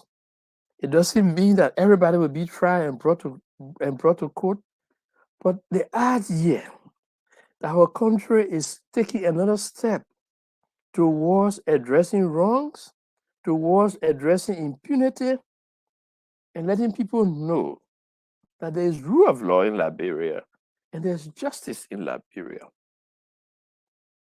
That's where we are going. So I commend Honorable Fanatico for the Honorable Speaker and the gallant men and women of the lower house for this step they have taken. We'll be presenting the law for them to enact it pretty soon. We have done a good work on it. It's ready. They beat us to the game. We're hoping to present it next week. They have passed a resolution. So we are very, very grateful to God that there is some speed in this. And we thank everybody who have fixed their signatures to the resolution. Liberia needs to break away from that path of impunity. And I can say to all Liberians, if we do not pass this stage, we will never get to where we want to go. Look at the last 20 years after the war. Madam Salif, yes, we had good 12 years, but it was another transition years. Today we have President Boyka. We are still in transition. But yes, still there is massive corruption, and people are going free, and people want to go free, and people believe they should go free. So establishing a court will create the cutting point. We draw the line that Liberia was this way, impunity and no rule of law yesterday. And as of today, Liberia is now justice and the rule of law going forward. That's the importance of the court. And as Honorable Famula said, the recommendations are there on reparations in so many different forms. And I'm glad he has ready, and we hope that others will have found time to read the report. Thank you, Councillor. Thank you very much, Representative Fambulai. We were just able to upload the letter that you sent me. We want to share. We'll go to Minister Woodacotty, Prince Maxwell Glendy, and Dr. Richardson. This is very important. Your relationship with Ambassador Van Beth and Aden White not associating with Ambassador at large Van Beth. The reason why I'm saying it, because you have said a lot of message coming in, say some representatives are saying they didn't know. We thought you guys were one group. So the lawmakers themselves now, they are surprised, believing that you guys coming from different area of the islands, preaching different messages. Who would Joseph Boyka listen to? Who would Funati Kofa listen to? Who would the Pro-Tem and the Vice President listen to? But let's read your letter, since you have given us permission to do so, and the folks will come with their question. This is the first. This is your letter, October 12, 2022. The letter to Ambassador Alaj Beth Van Schaik. As you can see, dear Madam Ambassador, the World and Economic Crime Code for Liberia is We continue. We present you compliments while congratulating you for your notable performance to this noble office of Ambassador at Large for Global Criminal Justice, and do extend through you our great appreciation to the government of the United States for injecting new momentum into the quest of the Liberian people for justice, which rekindles their hope that the wheel of justice is turning in their direction. We're going to drop this. Everybody have it. I've shared with you. I'm going to share with you, Representative. But your letter, I want to reach to where you differ with her. In the same vein, Madam Ambassador, we draw your kind attention to the role you have played in the pursuit of justice in Liberia through your leadership, directly or indirectly with following NGOs: Center for Justice and Accountability, Civitas, Maximas, Global Justice and Research Project, all organizations who have been variously involved with perjury, witness coercion, and fabricating evidence against accused person and potential candidate for war crime prosecution. The most recent case being the trial of Gabriel Massaquel, who was recently, yes, the issue, you said it, and now Liberian saying that you have approached the ambassador at large since 2022. I am shocked, but the others have to ask the question. I've drawn a lot of questions to ask you. Let me give Minister Watercody the chance. Come down to Prince Maxwell Glendy and Dr. Richardson while they read your letter to the ambassador at large, Beth Venshaw. I just beg to make a little comment before she comes in. Please do, sir. Please do. You were just going to the case at the time in 2022 involving Jibril Massacre. Yes, sir. We pointed it out to her that that case was wrong. We did all the studies and the research in Liberia, and her group was prosecuting that case against Jibril Massacre. It was just last month that Jibril Massacre was set free. The lower court set him free, the intermediate court set him free, and they are threatening to go to the Supreme Court, which will make no difference because the facts didn't change, the facts have not changed, it will be the same thing. So Jibril Massacre is free today, and I hope he can pursue actions against them, as ethnic states have already in Liberia, sue them in Liberian court, because of what they did to her. They ruined her life, destroyed her career. She was a professor in London, there with her children, and they destroyed all of that. So you mentioned the Jibril case, it had just ended in 2024, 2 years later. That man has been in detention in a Finnish court for nothing. But the ruling of the court will come up and it will be in English, and all of us will have the privilege of reading it. Thank you. Minister Watercody, your 2 questions, please.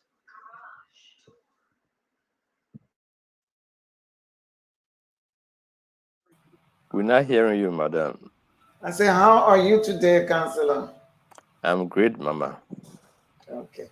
Thank you. I'd like to ask you, did I hear you right to say that this, if everything is passed and if everything is passed through the Senate or the House, did I hear you saying that the people are going to be judged in Liberia? The case, the court going to be in Liberia, where they're going to judge the perpetrators, the doers of the different acts. Did I hear you saying that? Absolutely. That thing about Ghana was just a distraction that was placed into the media by this same group of fake advocates. Okay. Now, my question is safety. I don't know the reason why Sierra Leone, they didn't have the courts established there. They had to go to The Hague.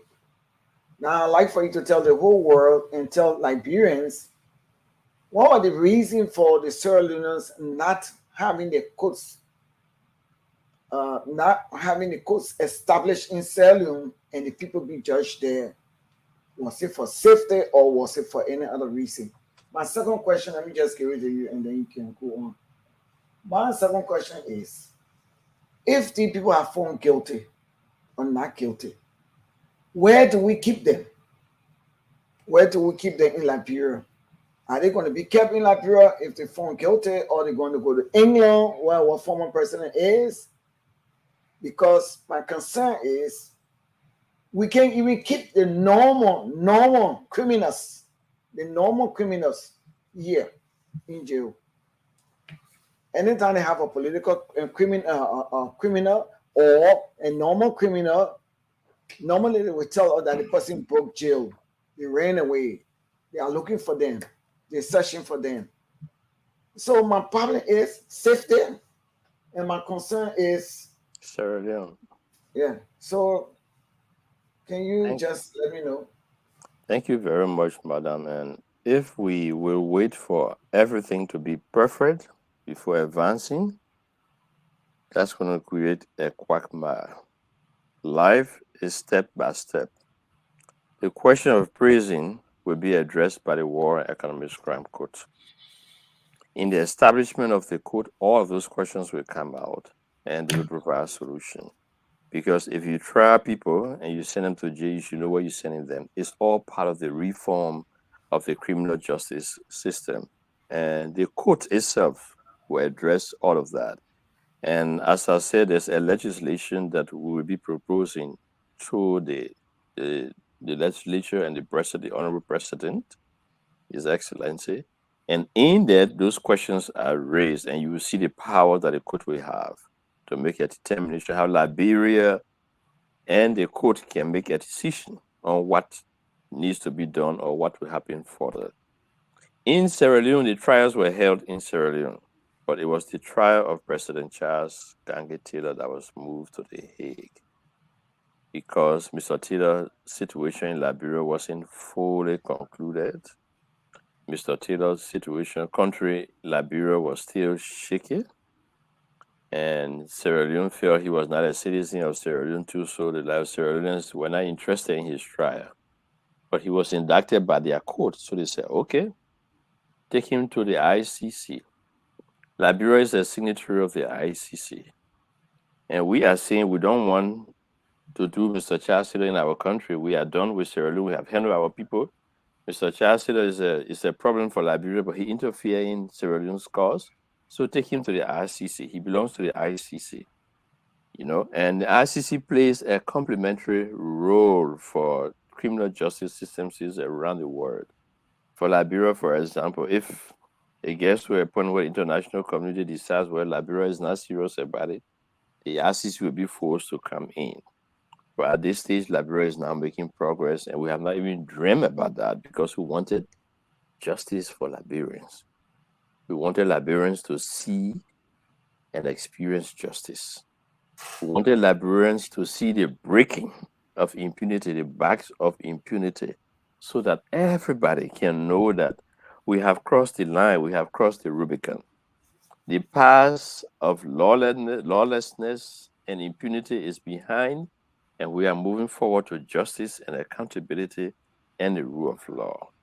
So that is the slight difference between the situation in Sierra Leone and what we have obtained today. So they had to go to the ICC because they said that they didn't have anything to do with Taylor. They didn't want Taylor.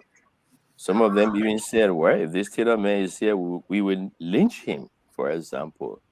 So the issue was, okay, if he's going to ICC, where do we keep him? So the ICC and the Liberian government had a discussion about that, what to do with Chastity and where does he go, and then Britain volunteered. And in Liberia, we are looking to make progress. And like I said, the court will negotiate and discuss that with the government of Liberia even before it sits. Those are some of the issues. Thank you. Let's go to Prince Maxwell. Prince, please. No, she says she we'll has come back to you. We'll come back to you. Let's do the two questions. Go ahead, Minister Wodokoli, but let's do the two questions, please. Yeah, John, one more before it slipped my mind. My question is, how are you going to protect the judges that will be judging the cases? And myself been running, scoring my backs. And whether they're going to be foreign judges or local judges. I'm finished. I'm saying I cannot protect the judges. I've been fighting, trying to protect myself over the last 12 years myself. Okay, but the judges will belong to an institution, an international institution. It is Liberia and international community coming together to establish the court, what we call a hybrid court. that will involve the UN, the international community, and Liberia. Okay, the law that will be presenting to the legislature and the president, it has all of those uh, counts in there. How the judges will be taken care of, what will happen, all of that. It's just the first part. Okay, but the rules for the judges and all of that will come up later on when we know who the judges are. The judges will come together to approve that. Yes, so it's a hybrid code. The international community and Liberia will work together to solve all of those questions that are outstanding. Thank you, Andrew Mama. Thank you, Councillor Prince Maxwell. Hi, Councillor. I've always appreciated having your religious figure behind you. It's a sign of protection, and I always love that. But anyway, with that being said, first and foremost, I would love to thank His Excellency President Joseph Boakai for taking this enormous step in our country history. This, to me, indicate his bravery and his understanding of the changing environment that Liberia now sits in, and the fact that he is doing his best to coordinate this effort and give his government the will to move ahead shows his belief in reconciling Liberia so as to move forward into the future. The information you provided today, Councillor, was confusing to me because I was of the impression that we had a single track approach to the issue of the war crime court. The duality of this track in itself, it shows to me that it's idiosyncratic, in my opinion, and that idiosyncrasy must be resolved as quickly as possible. Now, what is very, very important, I will tell you, is the fact that Liberia's first order strategic challenges are both domestically and internationally, are ending corruption, delivering on social services, and the issue of the war crime court. This is very, very important. And building Liberia back must reconcile these three factors that we face today. We now have a perfect opportunity. Today, I was watching, after I came back from work, I was watching the Ambassador at Large on OKFM. And a thought struck my mind, and was, why hasn't the US Embassy used Spoon platform that has the biggest audience in the Republic of Liberia? And this issue of the war crime court is one of the biggest issues in the Republic of Liberia history.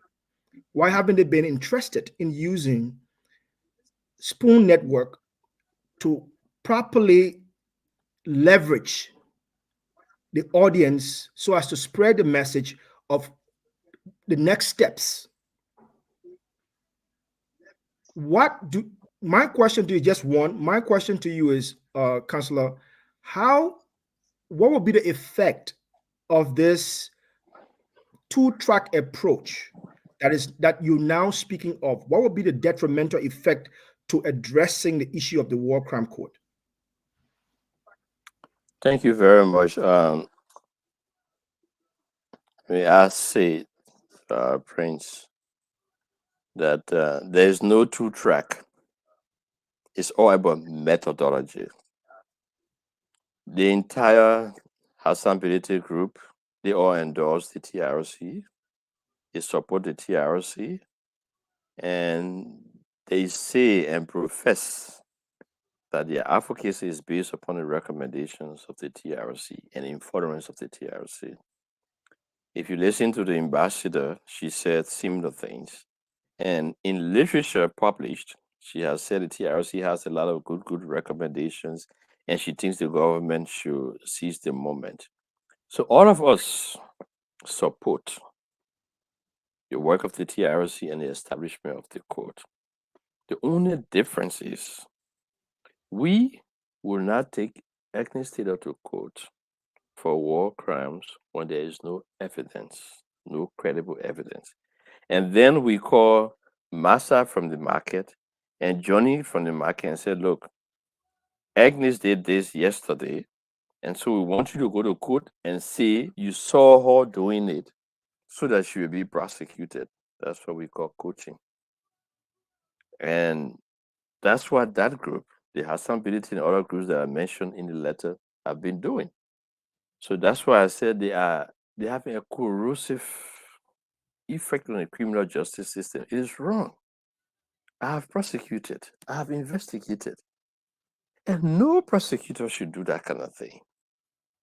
And one of the cardinal responsibility of the prosecutor, even if you have evidence that will exculpate the defendant or will set the defendant free, you are under obligation to report it. Then what more? You are manufacturing evidence. What those guys did is very, very bad. And apart from Agnes herself pursuing action to protect herself, it would be a good thing if our criminal justice system, when the Ministry of Justice is fully established, to look into what they are doing. I think it's wrong.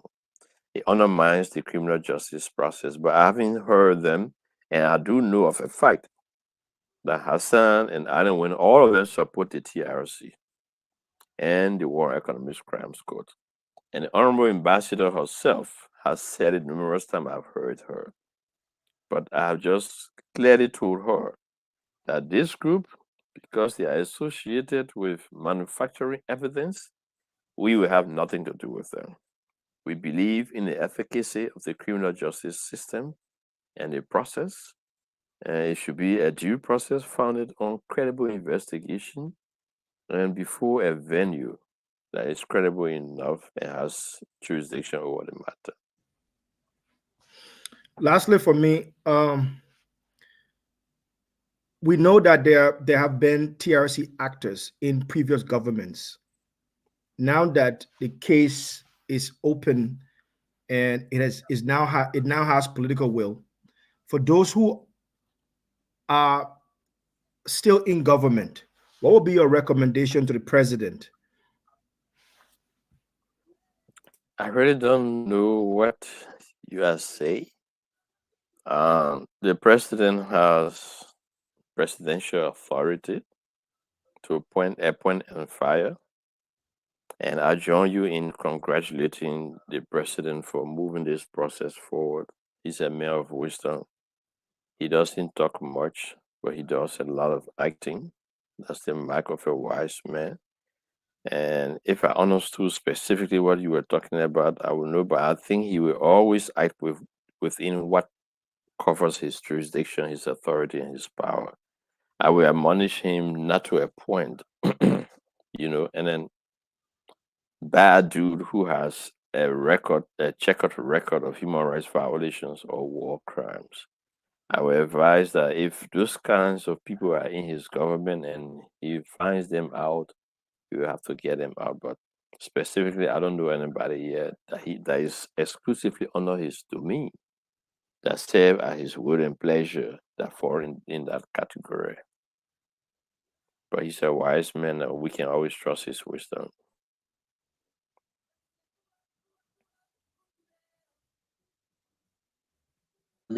Thank you very much. Glendy, can you come in with your question? Hi, Councillor Valia. How are you? I'm doing great, Glendy. Long time. I know. So my first question would be, considering the ambassador at large, we would think that both groups will try to collaborate. But if there's no collaboration, what is her intent? What is she trying? I mean, we've been hearing about Alan White and his involvement and the things he's been doing. And of late, we suddenly see her pop up. What's her intent? Well, she represents the U.S. government and may probably speak on behalf of the U.S. government on war crimes issue. And it looks suspect that Alan White was here and she's come, but they are not competing. They have two different roles. The issue we have is with the groups she's associated with and the methodology they have employed to pursue justice. And that has been happening all around Europe. And we think it was for pecuniary purposes. We issued several releases that these guys are mercenaries of justice. And so they are fake. They don't represent the true interests of the Liberian people that we advocate and represent. I think in her case, I don't want to provide excuses for her because she has been notified. I wrote her. I gave her notice that you are conflicted to be working with these people and then trying to work with us. Will not find it comfortable, you know. And I think she's a lawyer herself. When you are conflicted, there are things that you are supposed to do. And we went further in that letter to advise her on what to do. But she's not crossing our path, and we're not crossing her path. She hasn't said anything negative or misleading about the TRC or the pursuit of the War Economics Crimes Code. The only thing I suspect they may want to come with this idea of Ghana. I think that's where it is coming from, that group. And the moment we heard about it first, we came up and said, no. It would be wrong. Liberian people need justice. Okay, and when we're doing the TRC, we try very, very hard to bring Mr. Chastida before the TRC so Liberians can face Chastida and hear from Chastida. I was even preparing to go to The Hague to meet with Mr. Chastida and see how we can make this arrangement. Until Chastida people on the ground said, don't waste your time. It's not going to happen. We will not accept it. And we have advised him not to. And that's how it works. But it's still a single track. It's the War Economics Crimes Code through the TRC recommendations. And the government of Liberia is leading that process. And in leading it, the government of Liberia has to work and will be working with the international community, which will include the United Nations, most especially. And then, of course, the American government that has put aside funding and all of that for the process. So you almost hit my second question, the response of my second question. My second question was directly to what I think NJ Mama talked about earlier about the location. I want to ask you directly. I know your advocacy, I came on a little late. Your advocacy is about probably hosting it in Liberia. I want you to, and I know it would take time to do that, to get there. Do you think it's possible to have it done effectively in Liberia? Absolutely. There is no reason. There is no threat. We are not at war. The code is being established 20 years after the war. We are at peacetime. We have had several transitions. So it's time to transition from impunity to justice. That is where we are. And anybody who doesn't fall in line, it's clear who that person is. That person will be exposing themselves to the Liberian people. So I don't imagine a threat. I don't see a threat. Of course, it's good to be open-minded, and we all should be. But the code has its own processes and institutions, part of which is security. And it will be an international code collaborating with a local government. It will be hybrid. Okay, so if we have international judges coming, international lawyers coming, international staff coming to work along with Liberian lawyers, Liberian judges, and Liberian staff, I think it's going to be peaceful. There's nobody I know now who has the capacity to threaten the peace of Liberia. And all of Liberians have spoken, they want it. I know of a lot of ex-combatants who want it. And it's not just perpetrators who feel very strong about their views. There are some perpetrators who feel they have been wrongly maligned and accused, and they want an opportunity to vindicate themselves. So any other person who feels they have been wrongly accused, that's an opportunity. And the court will be passing on a lot of things. My brother, Honorable, spoke of reparation. The court will pass on that as the issues are brought before the court. The court will be vindicating some people. In a Sierra Leone trial, there were several people who were set free. But bear in mind, also, the court will not go to look for all the perpetrators who took part in the war. just those who bear responsibility, most likely. Excuse me. Thanks. Dr. Richardson? Councilor Verdier, it's great to have you on Spoon again. As I listen to you speak about the horror you heard from those who are victimized from the war, giving them your ears to listen to them, it just touched me. It showed me how impactful that war was on just the psychology of our Liberian people. Yes. I have some concerns about Beth Benshirk. She is representing the American government. And on the other hand, we have Alan White, who was a major, major player in persecuting Charles Taylor in Sierra Leone. Do you think the American government is sending us mixed messages? Because on the one hand, you have Alan White, we work for the American government, he's a lobbyist, and then, on the other hand, we have Beth, who's now in the picture, and she is a bachelor at large for the International Global Justice Group. This won't be the first time they have sent mixed messages, by the way. Well, Prince will speak very well on the status of an ambassador at large. I will not go into the diplomatic inclinations and feelings. Her office was just created under the Secretary of State, and she is supposed to be a liaison with the Liberian process. Remember, the U.S. government, through the Congress, passed a resolution, and the resolution called for the court. And then Congress impressed upon the State Department that you need to get somebody who can be monitoring what is happening there to keep Congress informed. Okay, unfortunately, this person happens to be the ambassador we know who has a pedigree of the past for these kind of issues. And so the Secretary of State selected her to be. And then she comes and meets this man calling himself TRC chairman. And he said, Madam, I followed you. And you've been doing X, Y, and Z. And these are the consequences of X, Y, and Z. It's not healthy for justice globally. It's not healthy for justice in Liberia. How can you establish the credibility of a process when it's based upon lies and make up stories?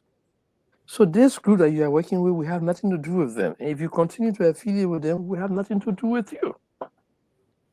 So if the Americans send a clear message, we ourselves are sending a clear message that we want a transparent and credible process in Liberia. And that is a process we all will monitor. And the law is very tight on all of those things. The evidence has to be credible. And these things can take care of themselves. She's doing what she has to do. She's making it run, and Prince raised the issue, why not Spoon? And she's using okay. It's my understanding that the American embassy renovated okay and created an enhanced capacity for okay. So they feel comfortable using it. Maybe I'm not an investigator for Spoon. If you can hire me, I can do an investigation and find out why. I would like to know if they are interested in knowing, but that's how it is. And what's happening is not a two-track process. If they are trying to create a second track, we are Liberians, we are advocates, we shouldn't follow that second track. They're telling us that it has to go to Ghana. Okay. Today, if you ask where is it coming from, nobody will, but we know where it's coming from. It's that very group that is trying to divide the thinking of the Liberian people on the process. Why Ghana? Don't you think Ghana have stolen enough from Liberia, and Ghana itself is satisfied that they have taken that much from Liberia? No. The socio-economic political ripples and benefits, justice, and all of that that will accrue to the process should accrue to Liberia. Let Liberians see justice. And I think the ambassador spoke about it well too. Okay, in her position, I think she said, yeah, Liberians need justice, and Liberians need to see justice, and that's what we need. And that's the real definition of justice. You can see it, you can lay hands on it. Okay, and when I went to visit the court in Sierra Leone many years back, I was happy. The way Sierra Leoneans felt about it. They were jubilant, they were in high spirit. And they went to court and watched these wartime heroes, so to speak, or wartime, I don't know what other term to use, but they saw them brought down to the level of the ordinary man, where they were in the dark and they were asking questions. And that was very revealing, very healing for the Sierra Leone people. And we envisage something like that for Liberia so that we can close that chapter of the war and move forward. Thank you. Thanks. My second question to you, and I just want to also recognize that the Honorable Famler, who's from Bong Mountain, he's here. He's representing my district in Bong Mountain. I just don't want to be remiss and but recognize you as well. Councillor, I hear what you're saying about the methodology that Ambassador Large Beth Van Shark is taking. You talked about the methodology include coaching people, which definitely can erode justice. But if she's representing America, America has the money. We need the money for war crimes and economic and war crime court. So how do we jump over this hurdle? When she's representing the person who has the money. That's one thought, and I would just throw this in there in your thoughts and answering this. So Charles Taylor, who's at the Hague, was never charged for a crime he committed in Liberia. If you guys work this out in the background, Alan, and Miss Beth, you guys work it out in the background. You come on a one collaboration, one understanding, war crime and economic crime courts come to Liberia. Would you guys be bringing or recommend? Would you recommend that Charles Taylor comes back to Liberia to face the atrocities, the crime that he committed in Liberia? Is that something that you would recommend? I mean, he's already in the Hague. Yes, I don't know how much meaningful such a purpose would be, but actually it would be a decision for the prosecutor to make. Who he indicts, who he charges, who he puts on trial, that would be the decision for him. And we did our part on what during the TRC to get Mr. Taylor to give his side of the story. And one of the things that they were asking, especially if folks who were on the ground, would it be like back and forth? You ask questions, say, oh, yes. If Mr. Taylor wants that, we'll do it. If he wants a confidential hearing, we'll do it. I'm even prepared to fly with a list of questions to sit with the former president and discuss with him. But that opportunity was lost. And if you see in the TRC report, he is listed there as one of those accused persons who should face trial. So the prosecutor will have a big decision to make. And in the case of the ambassador, we are not running a parallel process, just that we don't see eye on something. So maybe if the guy who got the money will say, look, my man, go and shake hands with her, then we give the money, I will shake hands with her. Okay, I wouldn't mind sitting down and taking a wine and then we make peace. But just that the issues are so fundamental and it doesn't go to her person, but it goes to the credibility of the groups that she supports. Yes, and so that's where the issue is. But with her, she's spoken well of the process. She's supportive, and I just wish, and maybe I was too harsh to intend her say she should recuse herself. Well, of course, that was the fundamental thing to do. It was ethical. If you come in their house to help make peace. And one of the children say, "Oh, but you've been supporting my brother on the other side, all of that." It is only ethical enough to withdraw yourself so that a neutral person can come in. But I think she's well spoken.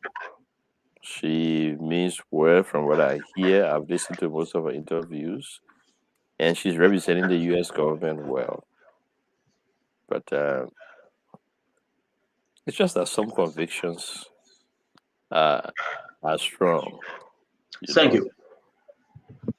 Thank you, Councilor. Let's do the second round. I'm going to ask my question. We'll bring in Representative Fambulai, and then we'll go as we came in. I want to ask you, though, let me stay with the ambassador at large, Ambassador Beth. Have she talk to us about her association with other groups?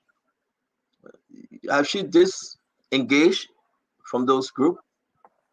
That since 2022, when I wrote that letter, I've not followed her. I've not followed the group. I've not been monitoring to find out. She was on their board, and at the time before she became ambassador, she had some activities with them that brought her into their fold. And since then, I wrote a letter, and that was it. I haven't followed up. Maybe I need to, and yeah, maybe I need to find out. But the Liberian government needs to, if they want to continue in dealing with her, I know they have to deal with her. They can raise those questions. And Liberian government too maybe has to have a position on those groups. Maybe they don't have a problem with them. So, and what do we bring? We bring advice, we bring expertise, and that is all. Can you be very clear? Are you accusing Ambassador Beth Venture of any involvement to some form of criminality, misguiding the process when you talk about the War Crime Court? I was very clear when I said she's an appointee and she appears and is a good person. She has spoken well. But it's just that this group that she is associated with have done XY things in the past. And that's why we've distanced ourselves from that group. Okay, and when I've come to Liberia, we'll be having civil society that will be working together on these issues. So her person, she's associated with them. I don't have evidence that she was involved with recruiting and coaching witnesses or offering bribes to those coached witnesses. We have all of those evidence on how they recruited coached witnesses and all of those. But that group too, I must admit, have spoken very well of the TRC process and the court. Apart from what we know that they have been doing behind the scenes, they are good advocates for the process as well. So I'm not accusing her of wrongdoing. I'm just accusing her of affiliating with the wrong people. Is there any money being cashed in for this process through any one of these organizations, sir? Which process are you talking about? The War Crime Court, or the Economic Crime Court, or those that are working right now, the different groups, have the American make available any money? Well, those groups that I've spoken of, they mainly get their funding from Europe. And the ambassador herself, I imagine, has a budget to do her work for her office, Global Human Rights. That's a big charge, so. How much? Have the State Department given her any amount of money? Do you know of? Well, I'm not privy to speak about those personal matters of the ambassador's office. But I do know that I had an opportunity to participate in a project, and I said no, I will not participate because the ambassador is associated with that group, and that group invariably will be connected with that project. So I don't want to associate with that project. And that project was well resourced. In the amount of how much? I'm not privy to say. Okay, thank you. Let me play this video and then we can go to the honorable man. It is important because the messages I'm receiving, people are now. Let me ask you before I play the video. Then, how you think? Who does Alan White represent? Well, Alan Ware is an American citizen. He was a contractor for the American government before. He was an employee for the American government before. So at this stage, he's contributing. He's a renowned prosecutor, and the Liberian process is unfolding, and he is willing to give his support in any way possible. Like I said, I've worked with him for over 20 years now, since I first met him during the Chastity trial. Okay, and I was in Liberia at the time as a lawyer, and then we met and we did a number of representation in court on behalf of the Sierra Leone court, on behalf of the prosecutor. So that's So what who I'm does trying. he represent? We know that Ambassador Beth represents the United States government. They are funding Mm-hmm. her. She's Mm-hmm. in and out. Who does Alan White represent? Which group? Is he just representing the Alan White group? Well, for a good while, he has been a private individual of his private organization, and we've been working together on that basis. But I think it would be good to ask him. But he's a worthy contributor. He comes in with information, resource, and assistance for what he is. I mean, we know that. We follow his track record. But Mm-hmm. as confused I am, so many Liberians. If you can tell us today that the ambassador is representing the United States government, but Mm-hmm. yet instead associating with other groups that you do not think is necessary, but you are associating with Alan White, and I admire Alan White, but you cannot clearly tell us who does he represent. So can anybody just come with a track record of fighting crime against humanity, the war crime court, as a group, an individual, and just go over to Liberia, meet the president, and say, listen, I want to help you fight this thing? Should we believe them? Well, he's not just anybody, and the president knows on what basis he sent for him. He has expertise in establishing war crimes courts. He has expertise in prosecuting war criminals or in prosecuting war crimes. He's a very, very good investigator. Those are skills our court will use.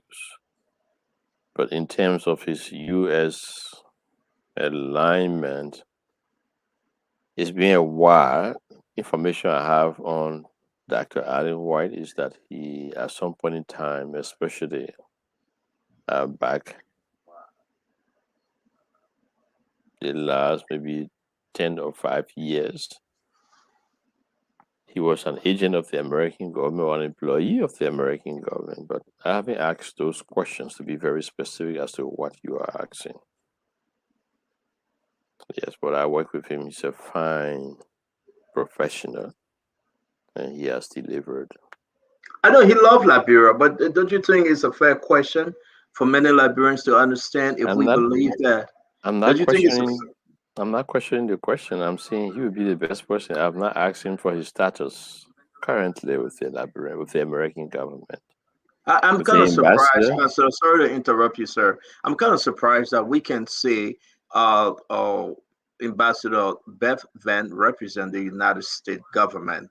Ambassador Beth also associating with Hassan Bility and his group. Something you wrote her a letter, but you cannot establish and tell Liberians tonight who does Alan White represent, whether the Congress, whether a group, whether the United States. Then we have to wait to ask him. And so I'm troubled with that answer, sir. Well, I'm being honest with you.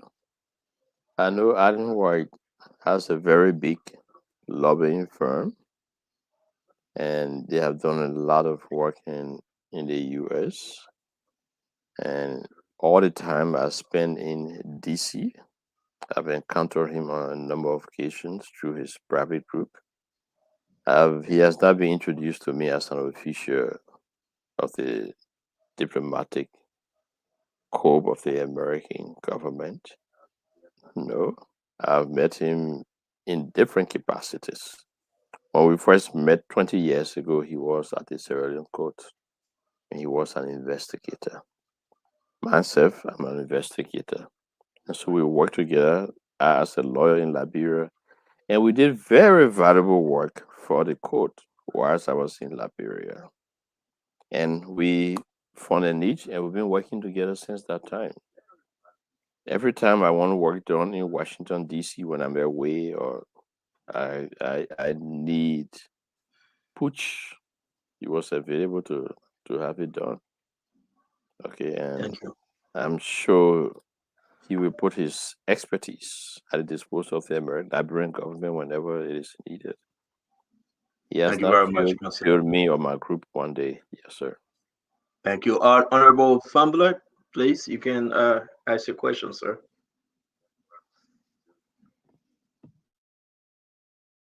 To Councillor Verdia, the issues of the TRC is something that all of us take you from the situation in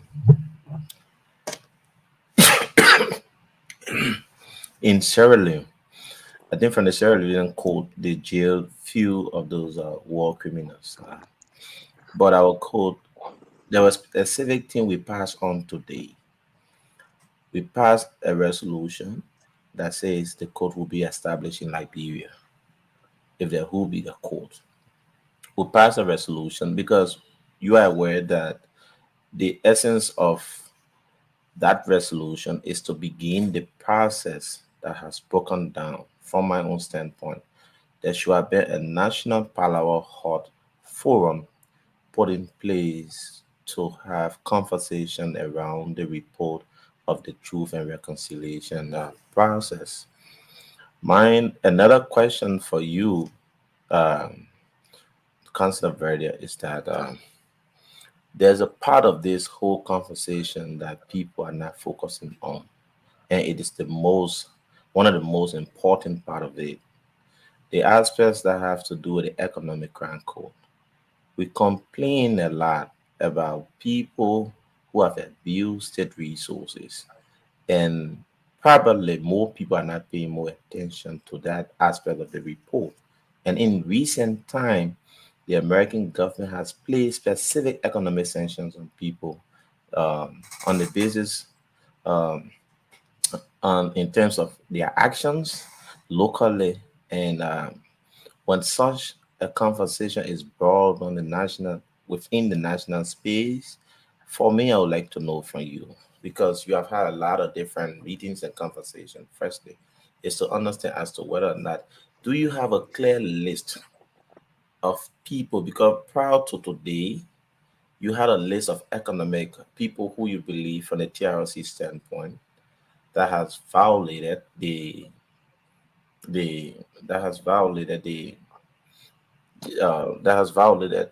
or abused state resources. You had that list. Now we have had other people who've been sanctioned. Do you have a full list currently of people who you believe, if they are already in hotspot when the code of that has to do with the economic prosecution starts? Thank you, Honorable. There is a process, and I'm glad you brought it up. Like you said, most people overlook that point. Prior to the TRC, we were involved in these investigations. I remember when the Senator, not McGay, what's his name, in the Senate was sanctioned. I told colleagues that we have recommended sanctions for him since 2004. Since 2004. Now, the U.S. have been doing their own investigation, apparently, and they have just saw it fit to sanction him now. Maybe it's because of repeated behavior or something like that. But when a court is established, there will be an economic crime section. And investigations will normally include historical records, current records,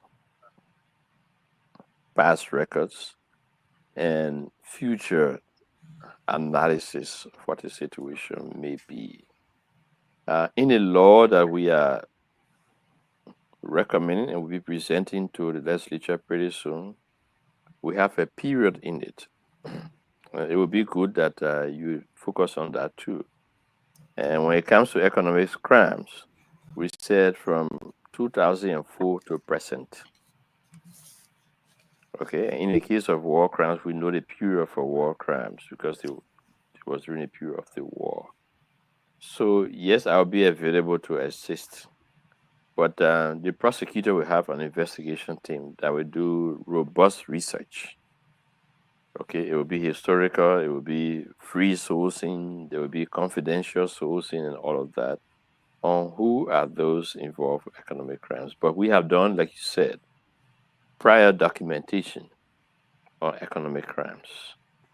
Okay, and there is a comprehensive list of people who fall in that category. And the list is there, but at this moment we are not going ahead of ourselves. When the court is established, the court will do its own investigation. If the court requests information from us, our organization is still going to be around, International Justice Group. Yeah, if we have cases and we want to sue people before the court, we'll do it. If the court requests our cooperation and want information, we'll do it. And I can tell you there's ongoing investigation. People right in the Senate there. New people who have come to the Senate and all, their past records have started popping up. And we went back to our records to realize that back in 2004, 2006, they committed crimes. And they are back on the scene. Economic crimes too. You spoke about the list. You think you won't mind to share that list with us in this legislature because you are about to send a law that you think we need to take some specific actions on? What you can say to everyone? What you just said, you're in the legislature for it. He's saying, you know, he didn't say that he was sending the law to everyone. He said, I'm sending this law to this legislature. And I think if he's sending that law, he needs to attach that list. That list is very important. It will be a public document. The fact that he's not willing to expose it now, if he send it to us, we will expose it. We'll get it to the public. I think it will no longer be a secret document anymore. Okay, so maybe I will see it in the envelope and give it to the speaker. We would like to really see that list. The second question has to do with, most often people who are skeptical of the code they will run to the aspects of funding, capacity, judicial capacity, the prosecutory capacity, a lot of different issues they raise. My take to you've been talking to a lot of people around the table. Do you have a projected amount when it comes to how much you think this project will cost our country, and the fact that we are exhibiting some political will from the political standpoint, but the economic standpoint is there? I think it's going to yield a lot of positive economic benefits for the country. You're talking about a code that may operate for 2 to 3 years, and we have an international staff of anywhere between 7 to 1,000. And the cost for running the court in the country, I know from credible information, the U.S. government had previously projected $500 million, and that funding was sitting there for so long. And last year, some portion of it was taken out. So it has to do with the cooperation between the Liberian government, the UN, and our international partners. That's why we see it's a hybrid code. The goodwill is there to to foot the bills of the code. The Liberian government will prepare itself for all of that to engage. And that's part of the reason why we recommended, or we will be recommending when it comes to you, that the president issue an executive order creating this office, a small office, just to do the things that you are talking about, to start liaising with the international community on issues of funding, on issue of personnel, on issue of other resources, so that by the time the code is seated, the office can dissipate. But because you don't expect the code to do its own seating, you have to create the foundation that the code can sit on and then commence its work. So basically, the issue of resources, yes, will be discussed between the Liberian government and her international partners. And as soon as the Liberian government can express her willingness, the legislature has taken the first step.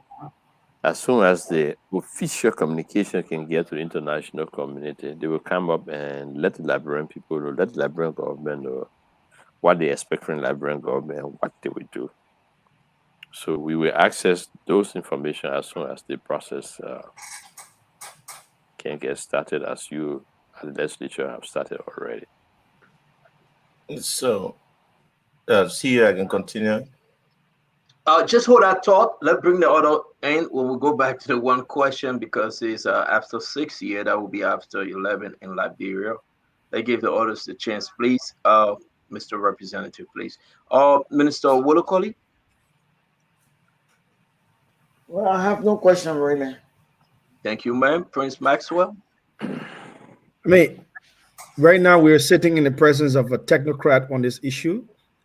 He's taking his time, politely giving the Liberian people all of the questions, answers, and perspective. Right now, for me, I'm just learning right now in this process.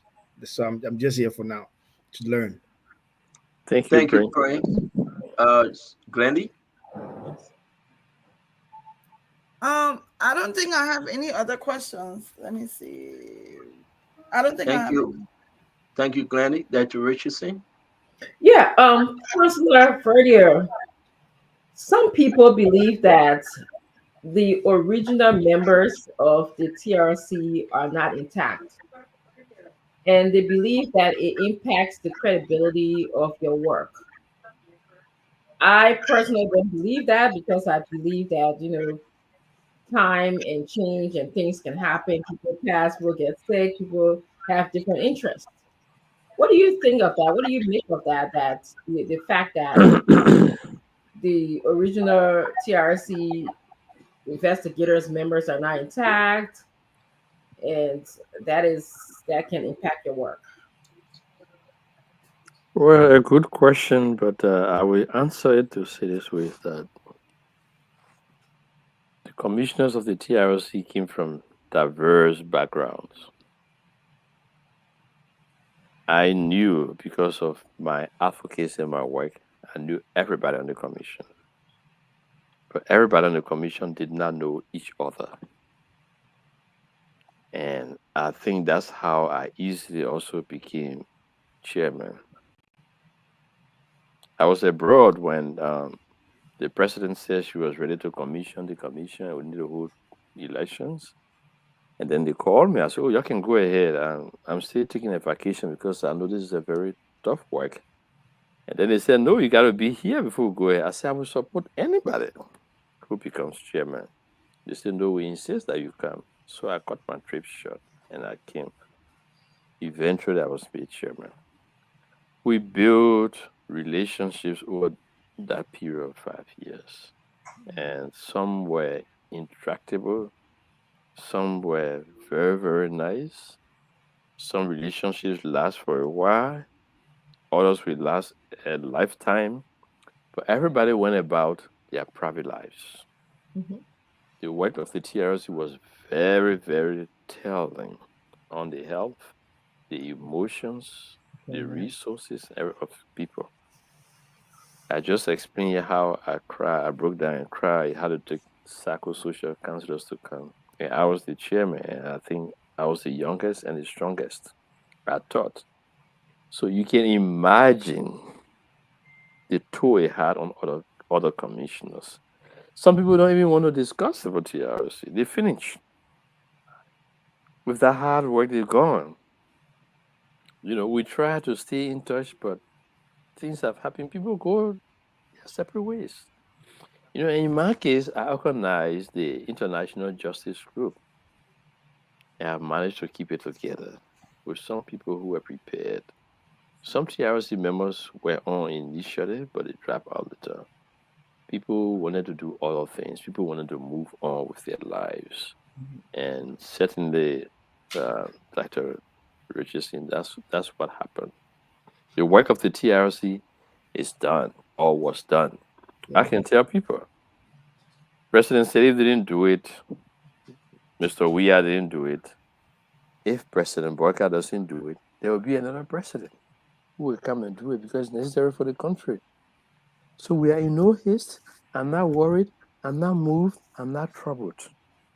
But our people need peace. Our people need to settle down. And being the person that I am, compared to other commissioners, I was involved in this kind of work before I was called to the commission. And I assume that's the reason why they all came together and made me the chair. And so I still have the energy, so that's why I'm still moving.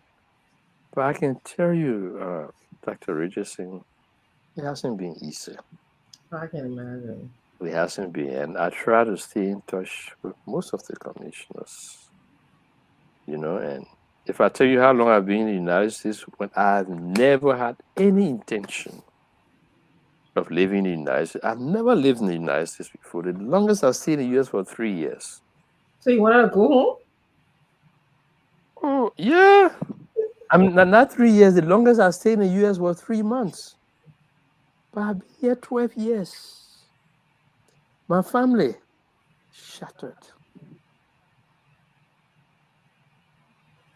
I have a good wife who has helped me to rebuild, and it's a support, a real support. And she stands with me very strong. Other commissioners could not have gone through. God gave us responsibilities based upon our strength. What He knows we can carry and what we can do. Glory to God, I'm still here standing and still moving forward. But all the commissioners believe that there should be a closure to this, and they will be happy. At one point in time, I spoke about the anniversary of the TRC. The commissioner said, no, we're not coming together to talk about anniversary until we see something real out of this thing. And the TRC recommendations, it has very profound recommendations besides the War Economics Crimes Code. Commissioners to come together, I'm sure after this process has started, the moment the implementation has started, I'm sure commissioners will come together and have one big reunion. And there were over 500 employees. Every time I encounter them, I tell them thank you. Even though we haven't seen anything yet, but thank you for the work we did. Thank you for the support. One day, so we're not in haste. That bring people, yes. Realistically, are in haste. But we who were there, being there all this time, we pray for God's will. And we are glad that the legislature and President Boykai have taken the first step towards what may be the end soon. Thank you. After the War Economic Crimes Code, there are 142 other recommendations that have to be implemented.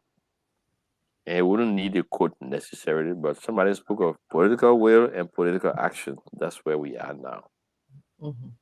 Thank you, Councillor. Thank you, Councillor. Thank God that Minister Whitaker, the Ambassador Maxwell, and what's your title, Glendy? And Glendy, they have they have no questions. So I have a question for the honorable. Yeah, you were asked Famula, but let me ask two questions real quick, and then you will bring in Representative Famula Glendy. Councillor, I want to play this. But first of all, folks are sending me questions.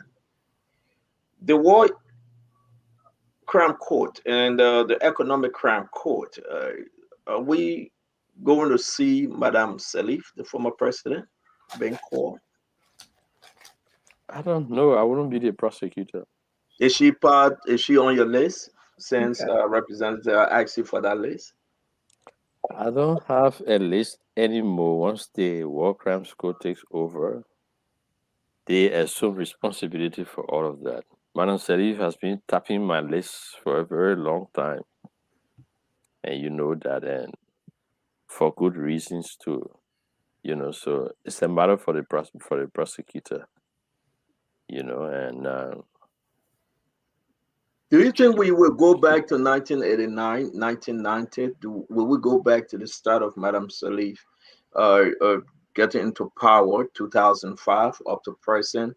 Give us the time frame we should expect as Liberian when you talk about whether the War Crime Code or the Economic Crime Code, sir. I cannot speak for the national legislature. There is a law that should guide that process, and we are only proposing, and national legislature will read through it. They will have their debate. What are you proposing, sir? What law are you proposing? What time frame on your proposal? Well, we are proposing that economic crime should start from 2004 to present. Okay. And the war crimes code, as you know, from 1989 to the end of when the peace agreement was signed. So at least you answered my question. All right, let me ask you this. You succeeded at that one. Let me ask you.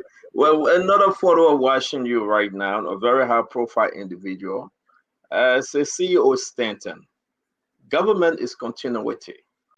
The 51st legislature enacted a law that was passed and printed into handbill in 1997, granting general amnesty to all fighting forces members.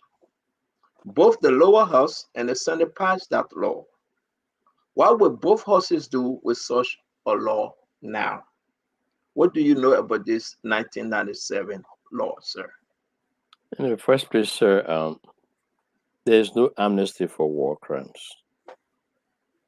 International law has passed that long time. There's no amnesty. So that law in itself is null and void. And as Prince know, the law was ab initio. From the day it was perceived, from the day it was conceived, and from the day it was contrived and put into law. That is one. The second part, when Nima County Senator Prince Johnson appeared before the TRC, he said it. He said, I'm supposed to be enjoying amnesty, so I'm not even supposed to be here. I said, Mr. Witness, you are wrong. There's no amnesty for what we are discussing. We are discussing international human rights law. There's no amnesty. He said, but I have the act, I have the law. So I asked him, can you give us a copy so that we can see it? The honorable man said, yes, I will send you a copy. It's been almost 20 years later, we have not seen that copy. But being investigators that we are, we went beyond the assertion of the honorable man. We checked with the legislature.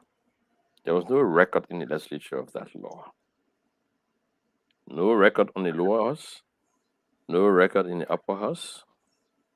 And then we went to the foreign minister. The foreign minister said that was an idea the president was toying with. And we thought it was good, but he was advised not to waste his time because there's no amnesty against war crimes. Okay, and the TRC report is very, very clear. There's no amnesty. The only people or category of persons granted amnesty were children who were recruited against their will to fight in these warring factions, and the TRC awarded general amnesty with a caveat that upon attaining their majority, if they continue in that way, in that attitude, they may be held liable for the crimes they committed after attaining their majority. So that's the status of that law. Up to now, I've not seen it, Mr. Witherspoon. I requested it likewise. Whoever was sending the question, I asked them to please screenshot that part of the law that I can read it to you, and I'm still waiting. White Representative Masakwe has been reconnected. Andrew Mama, is he still there? Are they working on his computer? Oh, okay. So we'll wait for him. Let me play this video for you, Councillor, from my end. I did see some press that suggested the tribunal might be established in Ghana. I think in principle, it's always preferable that the court be local so that people can see, people can attend the proceedings, the press can be there, civil society actors can be there. That said, there may be reasons why certain proceedings might be better held outside of the country if there's some risk of destabilization. So you may remember that Charles Taylor of Liberia was prosecuted by the Special Court for Sierra Leone because he was complicit in war crimes and other atrocities during that civil war. And there was concern that if he was brought to Freetown, it might be destabilizing. And so instead, he was prosecuted in The Hague, in the facility of the International Criminal Court, but by the Special Court for Sierra Leone sitting abroad. So you could imagine a system where most of the proceedings would be here, so they can be seen and people can participate. But if there was a situation where there was concern about a particular defendant potentially being a spoiler and causing problems, threatening witnesses, etc., that could happen abroad. So I don't know where the proposal came for this idea of this being established in Ghana. I think in an ideal world, it would be here, but then with the possibility and some flexibility to sit abroad if necessary. Oh, so thanks to Orchid FM that's sharing their videos. I want to play the next video from them, which actually is my question before we go to Representative Fambula. This is the video concerning the subject of executive power. We were discussing it yesterday. I really want to hear you out on this one, whether however it may be. I want you to please speak to this video. Yeah, it's a terrific question. So I know that there is a draft executive order that the president has written that would create the office. Really? That is my understanding. I'm hoping that it will be made public. Okay. It hasn't been released yet. There's also resolutions I know coming out of the House and eventually will go into the Senate that would also establish the court. So I think it would be fantastic to see both political branches, the executive branch and the legislative branch, in support of this. Once you have the legislative framework, then you can turn this over to the technocrats. They can start to build the court and design what it looks like, thinking about ways to bring international assistance. That's partly why I was in Sierra Leone, to understand what it took to establish that court, how they dealt with some of the technical matters, and what lessons can be learned from that very positive experience in Sierra Leone. The executive order, Councillor, can you speak to it? Then we go to Representative Fambula. Okay, I think the Councillor have. So Representative Fambula, while we wait for the Councillor, this will be our closing question to the Councillor, because we got to dive into other issue. Well, it's been a wonderful program today on this thing. I am confused as much as Councillor trying to solve this issue between Ambassador Beth Van Schaik and the involvement of one of the genius in this business, Alan White. I think they really need to explain even more for better understanding. Maybe you guys would do it, or folks need to come and explain this thing. What do you think? Because a lot of people telling me that they are shocked with Councillor Verdier, statement that they are on both sides of the eye. Representative Fambula? Yes, for me, I'm more like confused, because the first thing is that the TRLC has specific things that they try to achieve, and the issues that has to do with locations matter. That code need to be local. It was one of the criticisms people observe in Sierra Leone, that the code has some extent organs in another country implementing and enforcing some foreign power will on the local community. So the Sierra Leonean, from their own angle, criticize that aspect, and I think it is from that process Liberians have taken cue from to be able to address the code being local. that Liberia will take seize of the matter, and those reform that we are asking for within our local judiciary system can be put in place to strengthen our capacity for future cases of such. So I think I'm not confused. I think politically we have taken the first step to initiate this process. Um, if there is an executive order out there that we have not seen, it still remains a perceived executive order. What we do have is a resolution that we have passed on, and moving forward, we look forward to ensure that every instrument that protects and build a lot of confidence into our local process is put in place, because you agree with me that almost everyone in this country complain of the judiciary system, branch of government, complain of the court inability to prosecute some individual, and a lot of things has been raised. So, the coming of the TRC process will help strengthen that part of it. For me, I'm more interested in some of the conversation around the TRC, the issues of reparations. It means a lot to our community. A lot of people have been affected by the war. The issues of having town hall conversation by the independent human rights commissions. It means a lot. People need to start having frank conversations about the past. People need to be able to put in place some of the measures that will teach young people who are coming up to understand how the war was, some of the actions of some of those the people consider to be heroes now. A lot of things need to be taught to our community to put in place measures that will stop what could be an occurrence of such thing in the future. So the issue of TRC, I just don't see it from the aspect of the court. I see it as a means of solving a lot of problems in our own country, whether economic problem or judiciary problem. And if you cannot have reconciliations in the absence of justice, so we need to strengthen our judicial process in a way that it helps work for all of us, that people can be very proud and confident of the system, that one could walk into it and come out then given justice. So I think we all need to embrace this process, although embracing it, other people have caution, because it should not be a targeted process.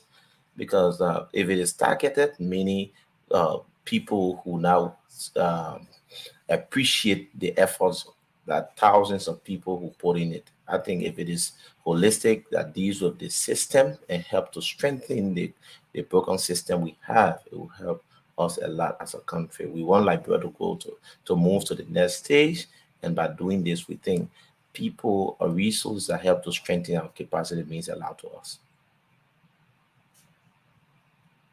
Thank you very much, honorable man. Thank you, Councillor.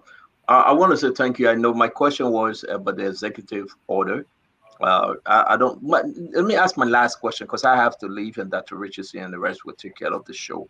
So let me ask you my last question. We were asking the question concerning the video. What will you make of the video with Alan White and the president? Is that a legit video? Who? I'm asking the councillor. Yeah, councillor, what do you make about that video, sir? Well, it's two things. You speak of the the executive order. Yes, sir. The executive order is a process that sets in place or into motion executive action. The implementation of the recommendations of the TRC requires executive action. Most of them. In certain cases where there's a need for a law, new laws, that's when the legislature will come in. So the executive takes the lead. And an executive order will be warranted, for example, and the ambassador said it, in creating the little office of 2 or 3 persons that will be necessary to liaise with the international community and the government to see the process going through. So an executive order has a lifespan of 1 year, but it can be renewed.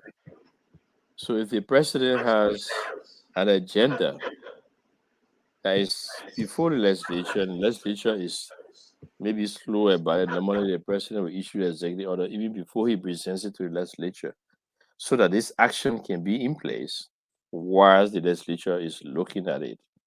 And when that happens, he will expect that he will work with the legislature for it to happen as fast as possible before the executive order expires, because presidents will not normally want to renew executive order. It means that you haven't done a good work with the legislature. So as it is now, the legislature is going to go through the laws because they have to pass the War and Economic Crimes Act. And as they go through that process, the president could issue an executive order to allow other processes to go on, like the liaison between international community and the government. For example, fundraising. Okay, international community could have some questions. Yes, they can talk to the foreign minister directly or to the president directly, but this is why the president and the government is thinking on war and economic crimes. So this is the situation. All of those details investigation can be done by that office. That's where the whole idea of executive order came about. And the question you asked about that tip, I know for sure that the tip is real because Mr. Adam White was invited to come to Liberia and discuss the possibility of establishing a war and economic crime court. His expertise, his advice was sought. Why? Because he did it before from scratch. He became an investigator of the process. So the president, thinking about it, would say, well, we talk to somebody who has the experience, somebody who has done it before. And of course, Sierra Leone is very close to Liberia in terms of culture, in terms of economy, in terms of anthropology, in a lot of other ways. And then Sierra Leone had our president there. How did it happen? I don't know where has that whole history that he can share with a new process. I have my own experiences too. I went and visited a court. Okay, so that is it. I listened to the conversation on that tip. Yeah, it was Adam White's voice. It was the president's voice. And I know he met with the president several other times besides that one time meeting that was recorded.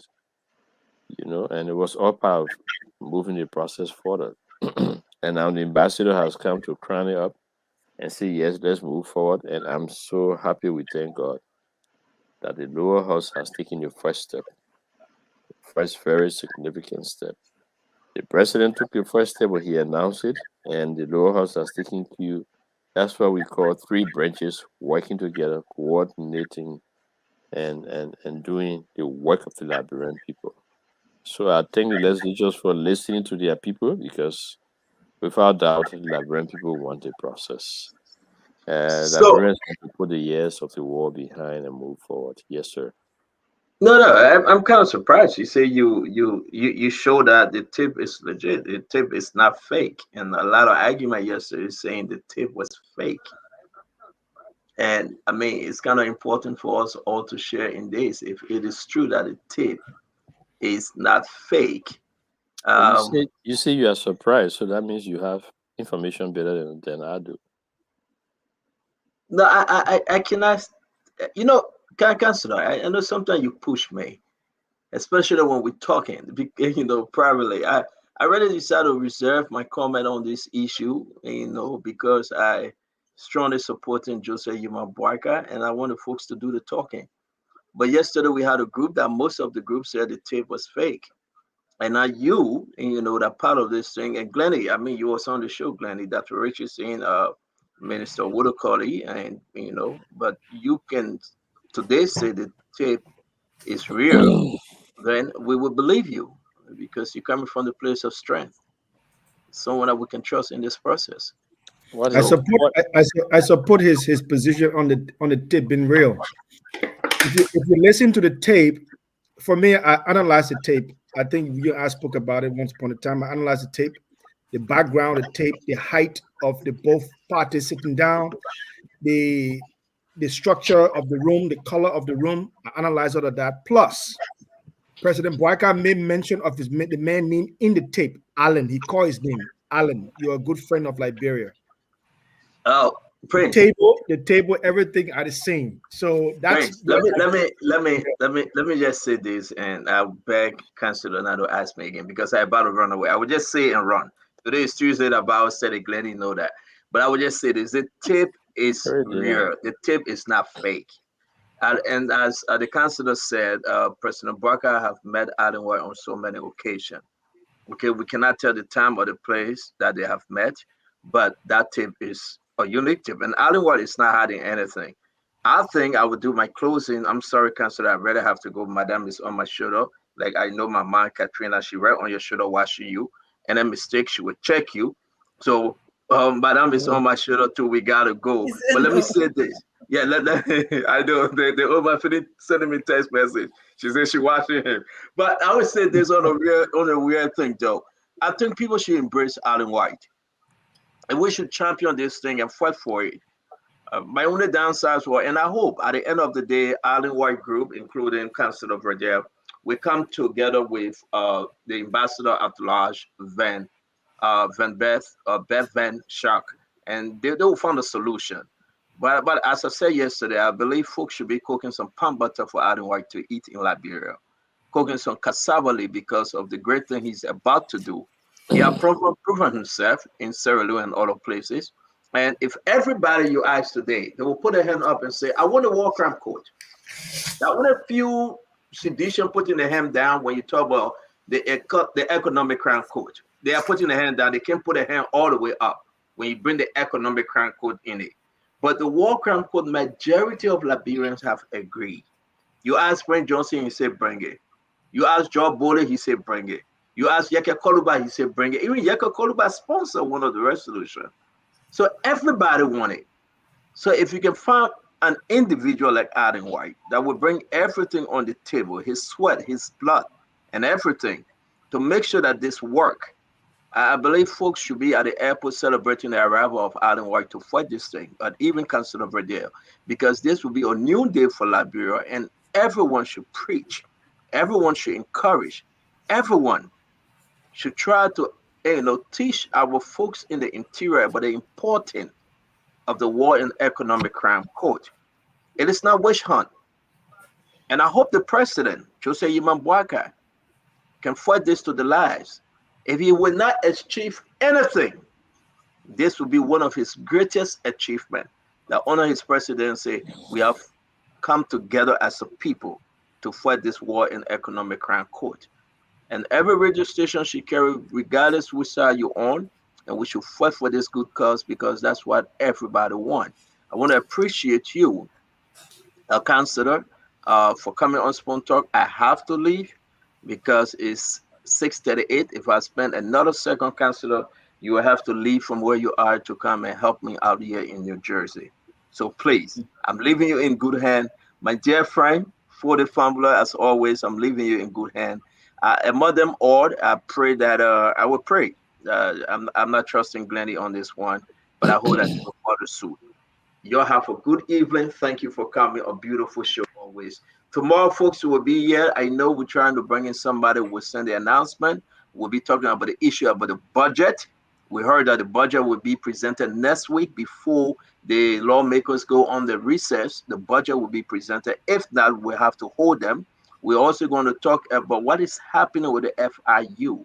We received a document that this guy have admitted of taking more than the 500,000 United States dollars that we talk about. And another thing, at the deputy minister at Labor, what's going on with Labor Ministry? Appointment were made and somebody else went there. We will talk about these different mistakes in the appointments. This too is Liberia. We want to say thank you from my end, and I'll see you guys tomorrow by the grace of God. Thank you, Councilor Bredja, and I'll talk to you thereafter, sir. Okay, sir. Thanks a lot.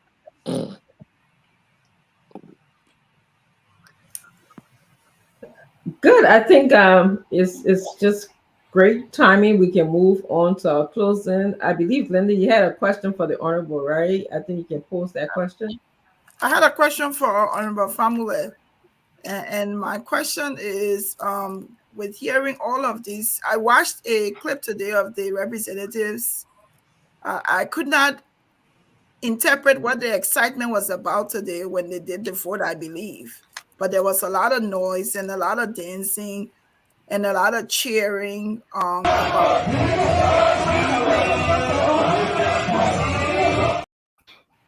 So this is what I saw today. And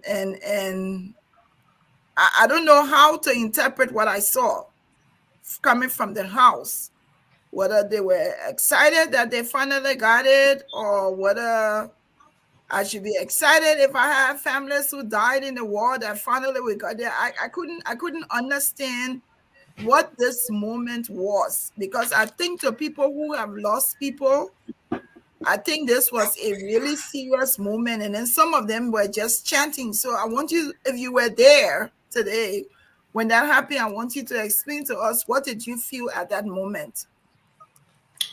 The first thing is that at that specific time, I was in a hearing with the Bong Mountain.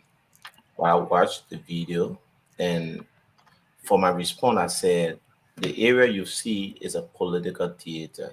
Sometimes you see people being excited, they respond to things as you see it. And I think to have a resolution of such, and you got it passing with a huge majority, the speaker of the house signing onto it, it means a lot. And some of the guys who are jubilating have been within the 54th legislature, and they signed onto a resolution that the speaker back then individually took it on and said he could not move forward with it. So to see such a thing, the excitement was high from some of our colleagues, and you would not question how they would celebrate. It's like you want to pass something, and you get the immediate opportunity to get it done, because it's just been within a space of time and people has logged onto it, and it's something just for it being passed today, it become a national conversation to tell you the excitement of the Liberian people.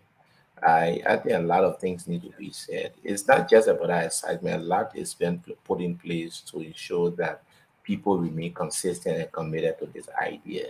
So I think I'm not questioning their response. I'm not questioning the flow. I think it's a regular political process where you find lawmakers responding in a given way and form at a specific time. And if you are in that theater, you could do even more. If you are supporting that process and you got heads up that it was passed with a huge majority, you'll be celebrating more than what you're doing now.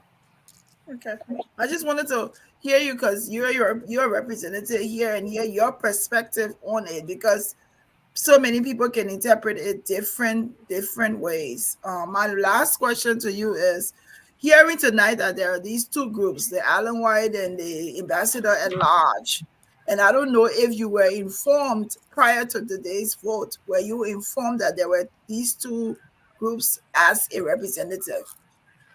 The first thing that Councillor Verder told all of us was that the two group has endorsed that there should be prosecution. Okay. They have agreed that there should be prosecution. One group is specific that the prosecution should be a locally made prosecution, strengthen the capacity of the system and use the system to prosecute people, improve on what you got, improve on the governance process, and ensure that the process can work for itself and make it much local. Another group is recommending that process should be transferred and invest such resources into another country. And it is from that backdrop that you find divergence of ideas. And for me, the resolution assigned today is specific that it could be established in Liberia. So I think it's in keeping with the ideas that Councillor Verde and others have pushed for years. So whether there's another view, the biggest part, the aspect that have to do with everyone agreeing that people should be prosecuted is something that all of them, whether you with the ambassador or you with Islandward, everyone agree that people should be prosecuted. And for us as leaders in the country, we believe that prosecution should take place in Liberia.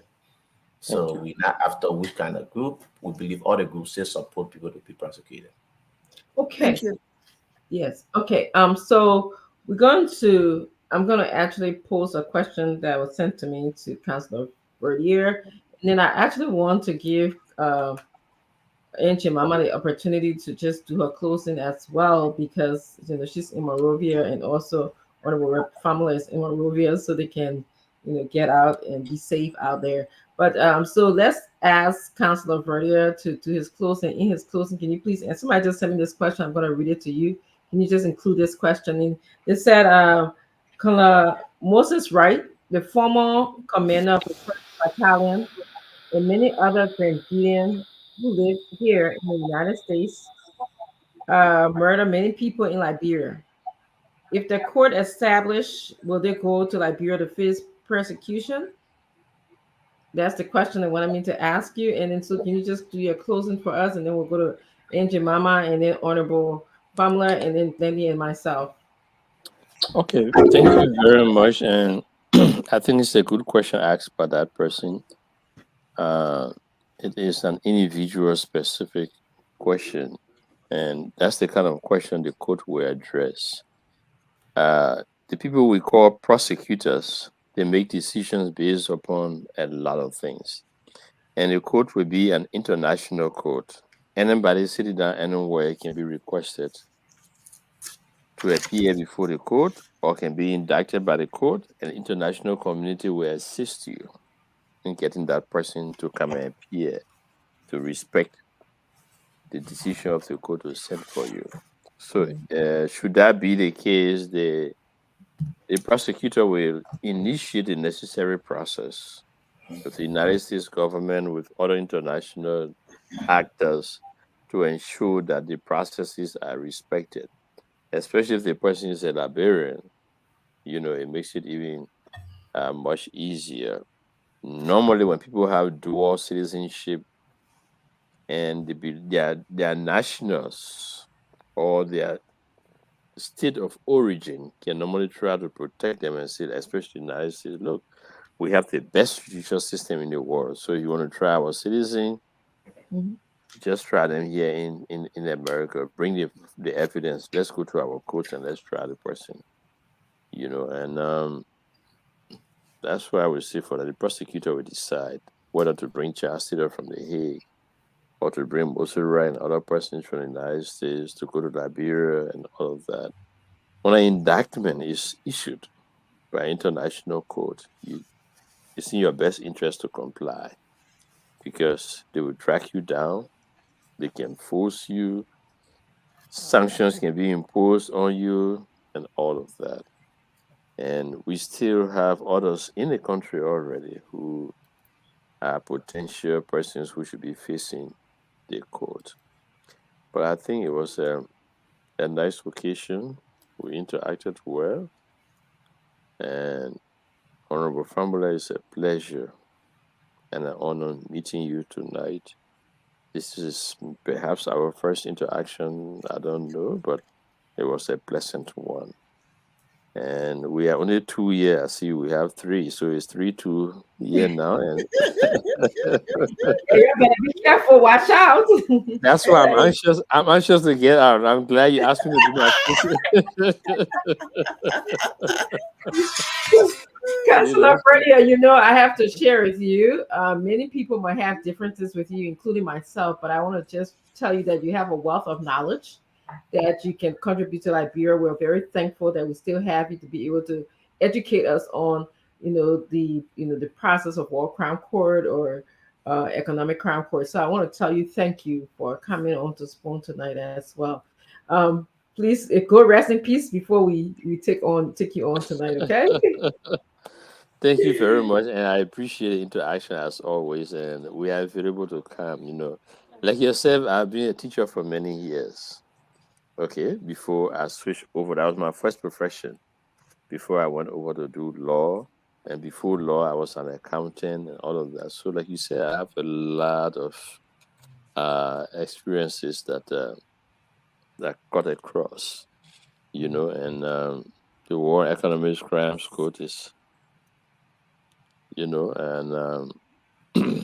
we are blessed to be placed in this position. We didn't call for it, but it came naturally, and so my wife said I should tell you hi. You the ladies. She says I'm running away from woman power, so happy Women's Month. Oh, happy Women's Month. Okay, I will tell her. All right, okay. Okay. Hey, my family, I hate to leave you alone. You think I should go? Well, you're hate us, but you can still be welcome to still. Let me go. All right. Okay. Yeah, thank you, man. God bless. Yes. Honorable, You on my list. As soon as I hit the ground, I will find you so that we can have you're a welcome. tete. Okay, sir. Thank you You're very welcome. much. Okay. Ain't your mama? Yes. I know you won't. I want you to get home safely, so and then we'll go to honorable. You can get home safely. Yeah, it was a good show, and we learned a lot from Councilor Further as usual. He's someone who is very patient. He takes his time to educate you. He never gets angry. I've never seen him angry before. I've known him for so long, many years. And I've always asked him, I said, why you can't get vexed? He said, no. Why should I get vexed? Ask me. Ask any question. And the way you see him, Dr. Richardson, that he is calm. So I just want to say that I'm sure the Liberian people are listening tonight and they learn a lot. We all learn a lot. And, we just wish everybody the best. Nobody wants to hunt anybody. Nobody hunting anybody. But it is good for us to just go through what we have to go through now, just put an end. And then we become friends again. And and let's just put it behind. Let's just do it and just put it behind us. Nobody should be afraid. Go to the war crime court. Exonerate yourself if you can. If you cannot, then so be it. And I want to say to the economic crime court, that is so necessary for Liberia. We need to establish that and make sure that we bring people to book also, not only the war part of it. But can you imagine, Dr. Richardson, people just come to power and they just take what belongs to the Liberian people. Our resources, this country is so rich. They get there, they only think about themselves, their children and their wives. They don't think about the people down there. And like I've always said, if they have nots, that means those who down there who don't have. When they don't have, their children cannot go to better schools. Our children can go to better school, but their children cannot go to better school. They do not have better housing. You know what I mean? And they're just struggling. And you taking everything and you looking at those people, and the only time you give them bag of rice or you go there, you give them money or what, when it's time for elections. I think the economic crime code need to come. Because when it comes in, we'll prosecute those who need to be prosecuted. And the law will take its course so that people can learn to know that if it doesn't belong to you, you don't take it.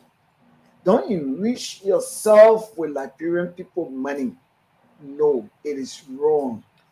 And the third thing I want to say, Bong Mountain, the government, the House of Representatives, and the senators have to look at the Bong Mountain issue. Technically, they have to look at it critically because it affects our people. Whether you're in Kitman, you're in Grangida, you're in Bassa, you're in Nima, I don't care. Justice does not have eyes. Justice does not have a specific person. Justice belongs to everybody. And Bong Mountain need to be looked at because the people of Grand Kitman County deserve better. You cannot be having all those gold and everything coming out of Bong Mountain every month.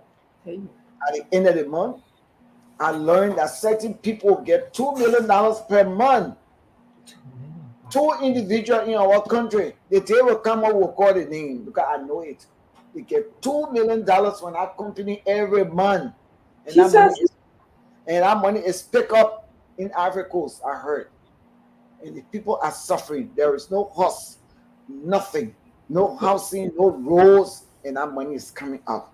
I think this is terrible. This is horrible. Bong Mountain need to be looked at critically.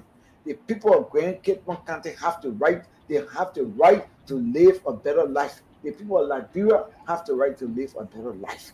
You cannot have a Turkish company over there that cannot even and dig and provide drinking water, and they tarnish they put mercury in the water. It affected the people. Some of the people would not even be able to born children anymore, and they just swept it on the carpet. Nothing came for it. I'm watching B Mountain issue critically.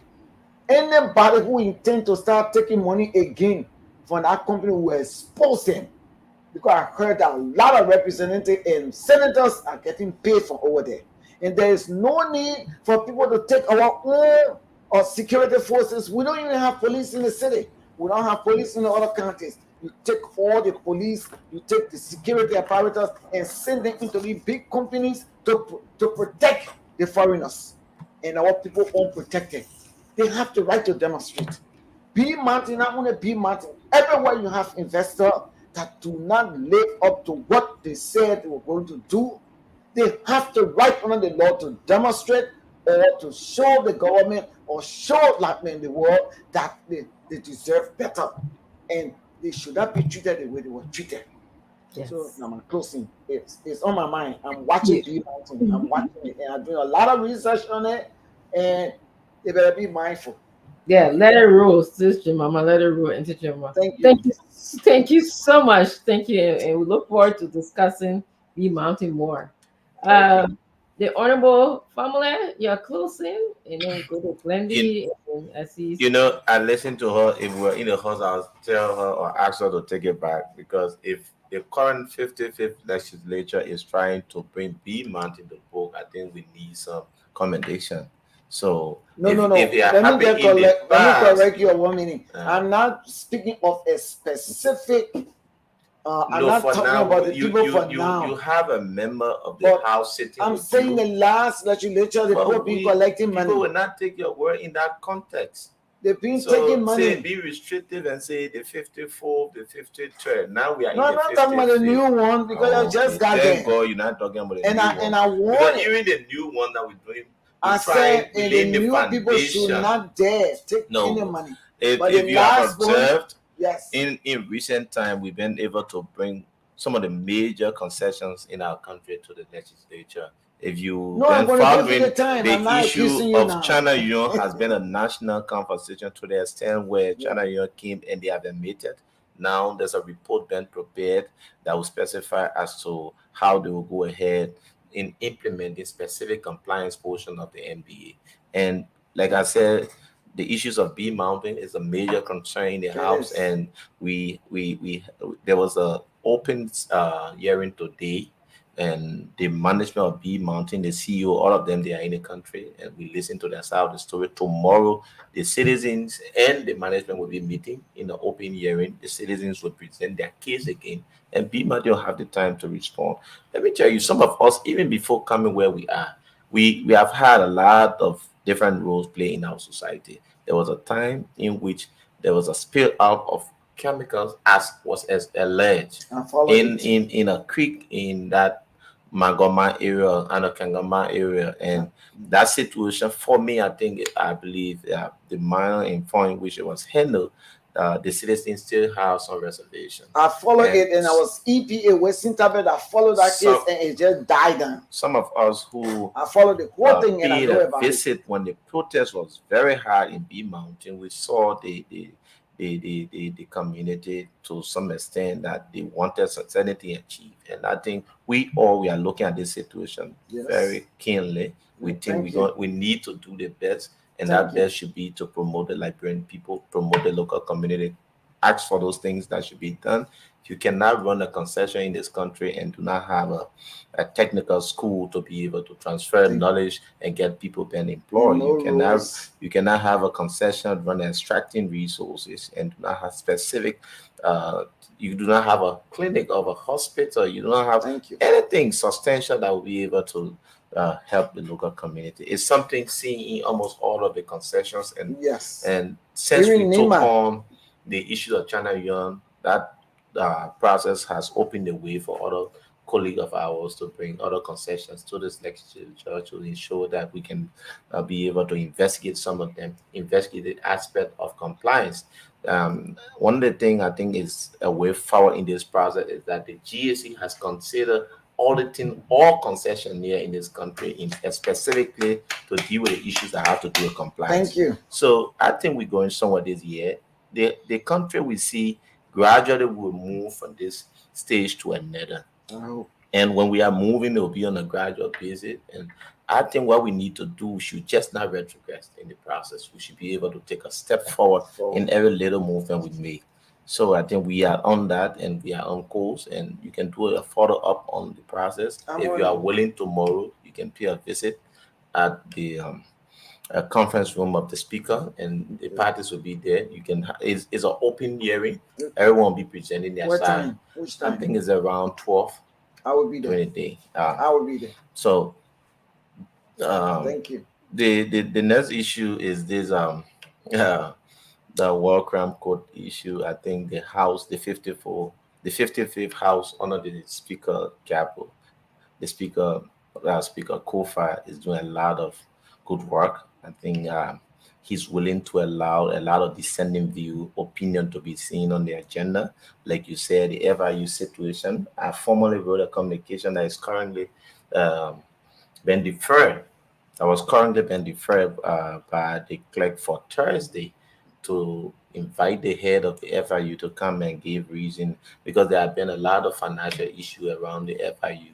The FIU been one of the major integrity organizations in our country that help to secure our financial space. So having some of these things unfolding around there, we think we need some clarity and explanation. So that process is ongoing, and to conclude from my end is that I believe the process that have to do with War and Economic Crime Code, we are at least a step forward into this month, and we encourage everyone to join this process. When this process becomes selective, so for some of us, I think our intent is not to create a process that is more selective. We want this process to be open. We want the scope of investigations to be open, that they will take into consideration some of those junior commandos who carry out a lot of mayhem against ordinary citizens. If some of these things are done, our country would see something better. Even those who die in the war, they will be even beyond within their own grave and be appreciative of the actions we are putting in place now. So thank you again for the opportunity serving as one of your panelists. I think I'm always open upon your invite, and whenever you call, when I do have the time during the week, I'll be able to stop by and be able to provide our own little experience when it comes to some of the issues. I say thank you. More than that, I think we have two born miners on this show. Yeah. All good things come. Oh Lord, oh Lord, all good things. Oh Lord. While we are trying to hold China you accountable for what they have failed to do in the past, and we're going to ensure that they will live up to what they promised to do. I said thank you again. Have a wonderful time.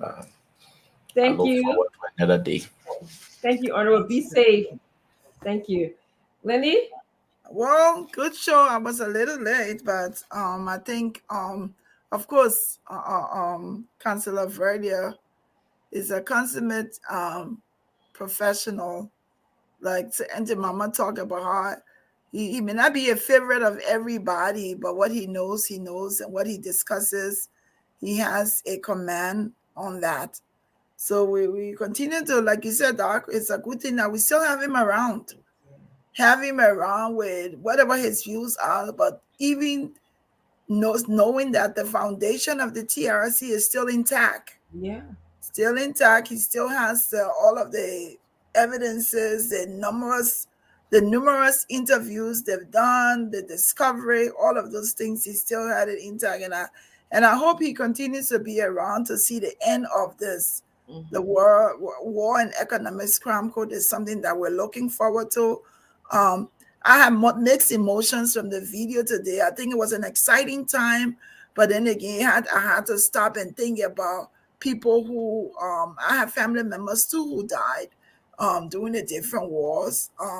It was like finally there is like a light at the end of the tunnel. There's a daybreak that's coming. So it was good to see today. So we're looking forward to whatever is what the senators will say.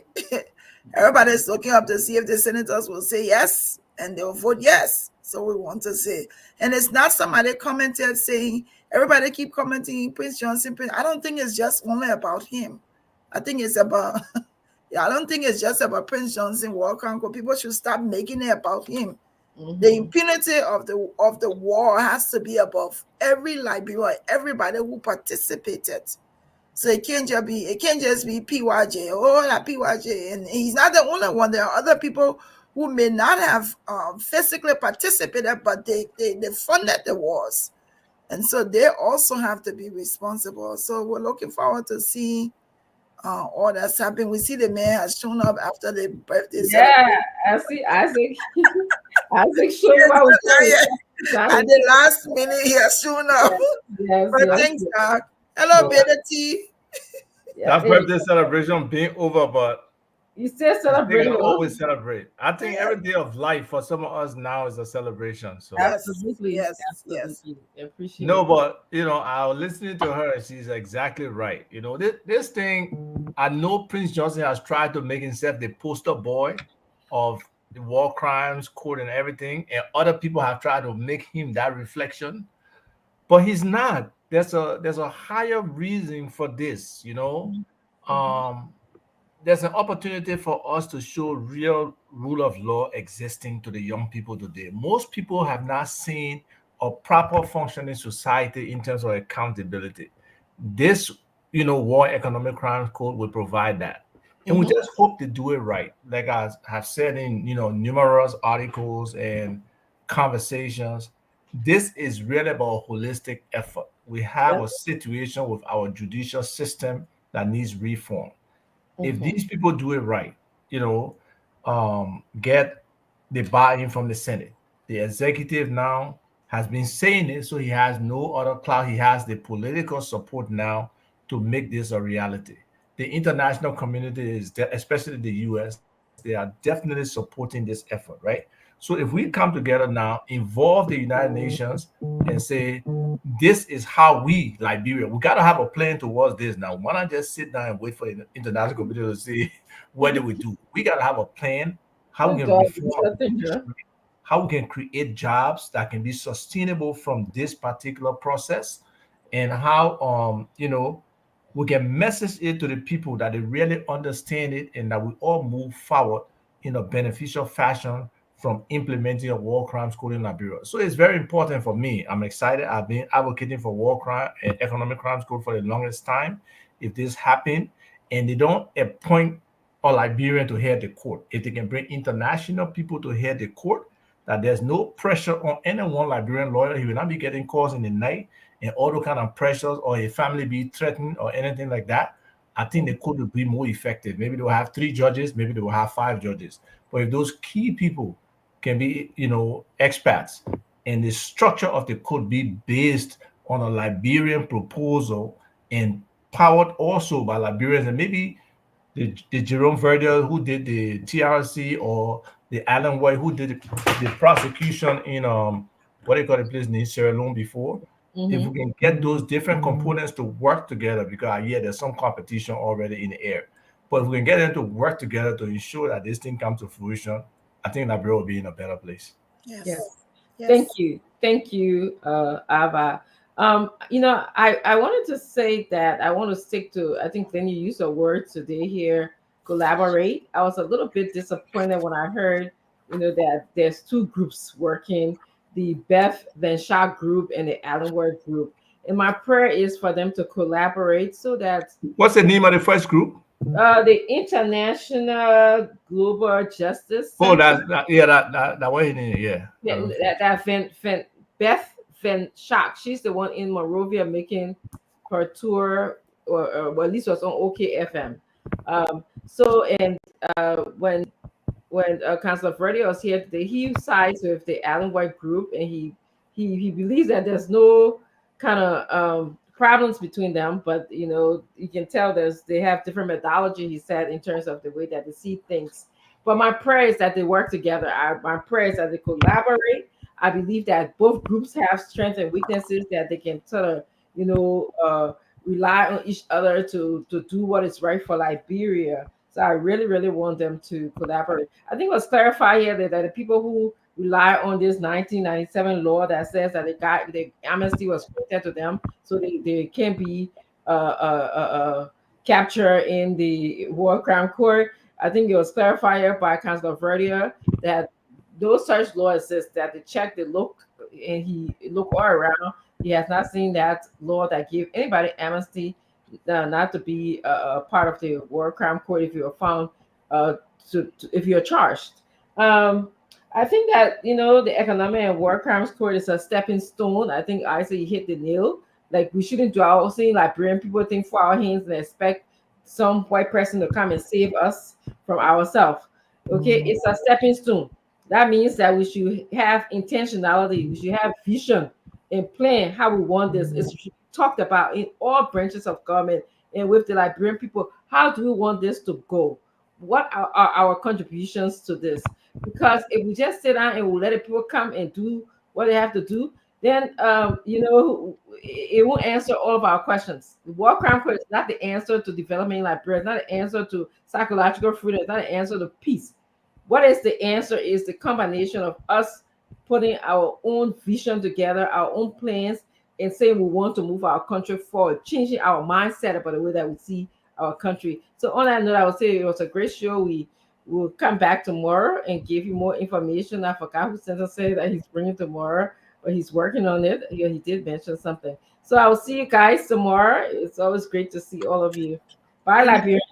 So wait. Okay, let's go offline. Yeah. Yeah, yes, Tom can talk. Yeah, so what is the actual time this show starts? Is it 3:30 Donald or is it 4? 3:30. 3:30. Okay.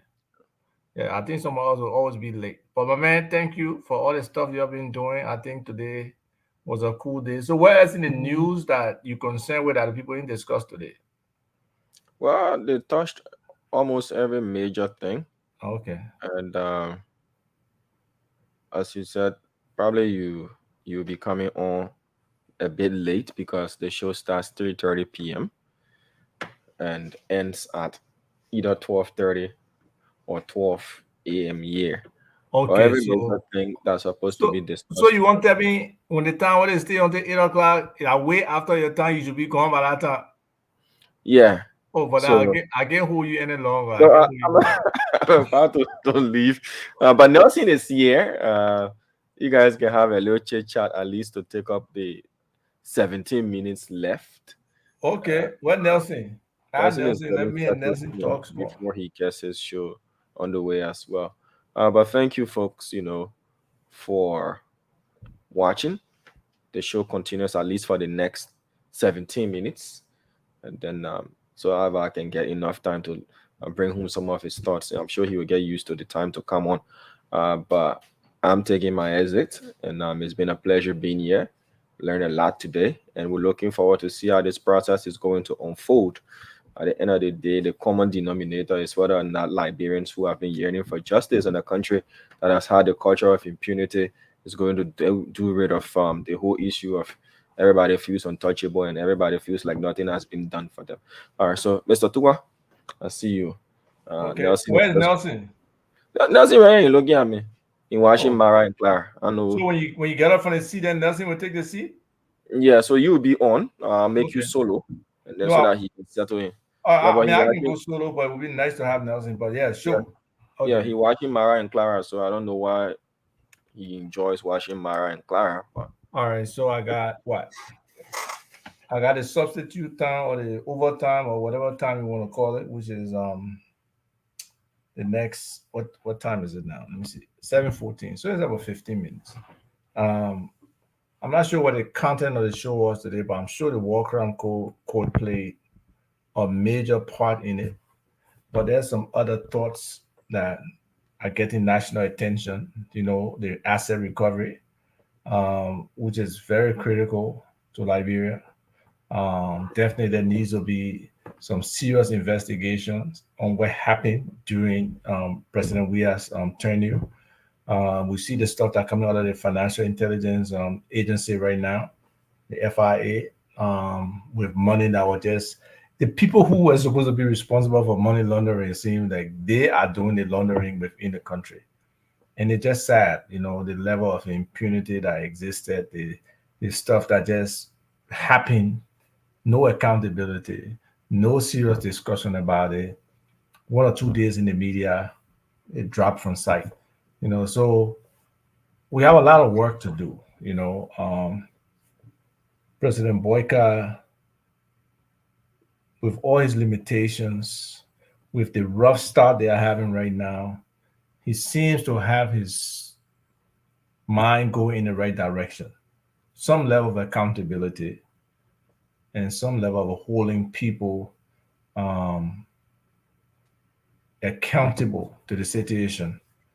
Nelson, you got Muna Mani or put your own knee there. Oh yeah. Yeah, I'm making the edit right now. All right, cool. I'm doing that right now. Right. So we got that. We got the mineral agreements that are out there, whether it's the B Mountain, whether it's the metal steel, whether it's the potential of HPX. We got things on the table. We got the whole electricity issue, the failure in electricity coupled with now the options that they're looking at, whether it's the car power people who's supposed to be like, doing ship electricity generation. And a year they're about 3 to 4 cents higher than what LEC was currently providing. And the LEC itself seeming like they're running away from these hydro and the HFO plants that they have, So if the infrastructure is not existing for electricity, it's a problem for our country, because that's the fundamental of development along with roads.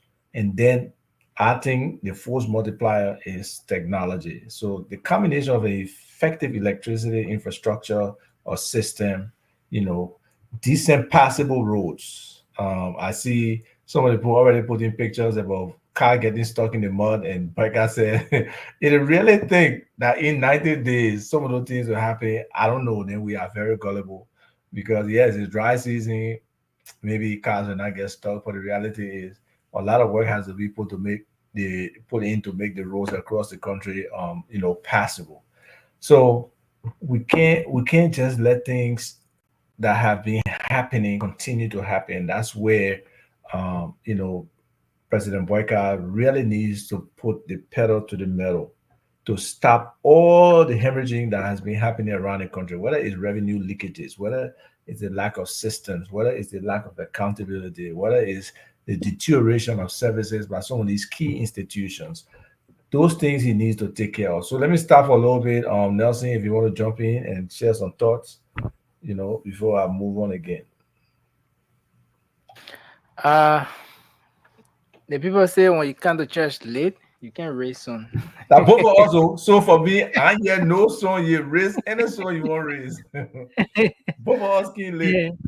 Yeah, certainly. But I think it's true. I just got in from the point where you were talking about the electricity situation and some of what the current administration will have to work on, and I think this administration has a lot. The tax is very huge because the expectation is high. The expectation right now is very high.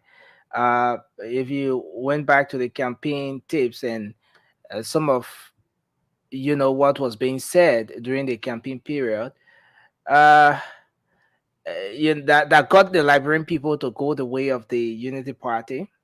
The Unity Party at this point, after winning election, will have to live up to those expectations, and sometimes that's where it becomes very tough, because during the campaign, the typical politician will tell the electorates what they want to hear or what they need to hear to get them to vote for them. But then after election, that very politician will now be hit with the reality. And what is the reality? Is the reality turns out to be now that bulk of the issues that maybe they criticize the previous administration for was not a quick fix. It's not like turning on the switch and the light comes on and all of that. So, and then that's where the population or the average citizen now gets to be disappointed. So the information dissemination or a very strategic communication around managing expectation and all of that starts to come on the table and stuff like that. We saw that with previous administration when they won the first press conference that the city mayor at the time, Jefferson Koji, had was to tell Liberians to manage their expectation. And then similarly, at about the same time, we started to see the whole communication or information about managing expectation, though not direct like what we saw coming from the mayor at the time, Jefferson Koji, but something similar to that is what Liberians are being told. So I think that's the reality of what governance is versus the campaign mood or the campaign period, what the politicians will say to the average citizens. Yeah. I think to be fair to everybody, I think the current government should make an effort. There was this disconnect between NEMO and them about what they promised, right? I think they should get back to those promises, break the promises down, and say, this is what this will cost. All right. Yes, we were aspirational, but let's look at the reality now. All these promises cost $5 billion. We are getting only, if that 600 million a year. And I believe that our revenue base can really be expanded. So they can get close to 800, 900 million a year. But here is what it would take, and here with what we can do with reality and with the support of the donor community and our own organic development of entrepreneurship, on the private sector and other things that can generate revenue in this country. So regardless of what I believe, there's an upside to what's happening today. It can be positive. Yes, we are considered opposition, but Liberia is our common ground that we all want to, cohabit on. So it's important that we look at Liberia first, we look at the government second, we look at opposition, other things, last. And where we can help, every Liberian today, where you can help make things better, and be constructive. I think that's what we should do. That's what I'm committed to doing, and hopefully other people will follow that example. Because if we don't set a foundation, and especially my generation, if we can lay some kind of foundation down for the people that come in, it's going to be extremely difficult. If we can start to change mindsets about all the negative things, the way we interact with each other, the way we can have confidence in each other to do business, the way we try to undermine each other consistently, if we can start to change those mindsets and be more positive about our country, about our future, be real ambassadors to highlight the positive things about Liberia, the opportunities in Liberia, and just try to change the minds of those who, have the negative thoughts, especially the many of the young people. If you ask them, where do you want to be? It's certainly not Liberia. They would prefer to be somewhere else, So until we can change Liberia, where it's a place that most Liberians want to be, it will be very difficult for us to move our development needle. So, what you're talking about is true. The expectations are very high, but they need to temper those expectations, but still hold this government accountable. Like right now, for this War Economic Crimes Code, the Liberian people are glad. I think Spoon had a session where the people's voices were being heard. They need to get on the Senate right now. The Senate needs to pass their own resolution. They need to do a joint bill. Put the pressure on Vice President Boyka. In the meantime, the foreign minister, whoever else will be involved in engaging the international community on this thing, start that engagement now about what resources will be available, how long those resources will be available, what is their commitment to the process. And we, at the same time, our legal system from the government or from the president's office in terms of a legal advisor, start to put into context and frame what we want to see from a war economic crimes court, and then the sensitization to the people about it, convincing them, getting them to work within the system. Because so many people know so many things, but they have been very afraid to come forward and say some of the horrible things that have happened and who are responsible. So to that extent, I'm optimistic. And even though people say I'm always optimistic about the future of Liberia, but I'm optimistic. I just hope that, some of these young folks that are coming along, some of these very smart young folks, very intelligent young people can really step up and take the mantle and be able to move our country forward, because most of the people here in the US, if you ask them, where do you want to retire? They want to retire Liberia. But how quickly can we accelerate developing our healthcare sector, improving the transportation? Not everybody can't stay in Monrovia. Some want to go Banga, some want to go Lofa, some want to go other places. To the extent that we got better healthcare, we got electricity, we got connectivity, those three things, plus using applied technology to build some systems that people cannot feel that they're so removed from society when they're in the interior part of the country. We just have to make everything better. And it's possible, folks. It's very possible. Yeah, certainly. Very, very possible. So many people, a lot of people can somebody corrected me. I said Vice President Boyka. I apologize over people. President Boyka.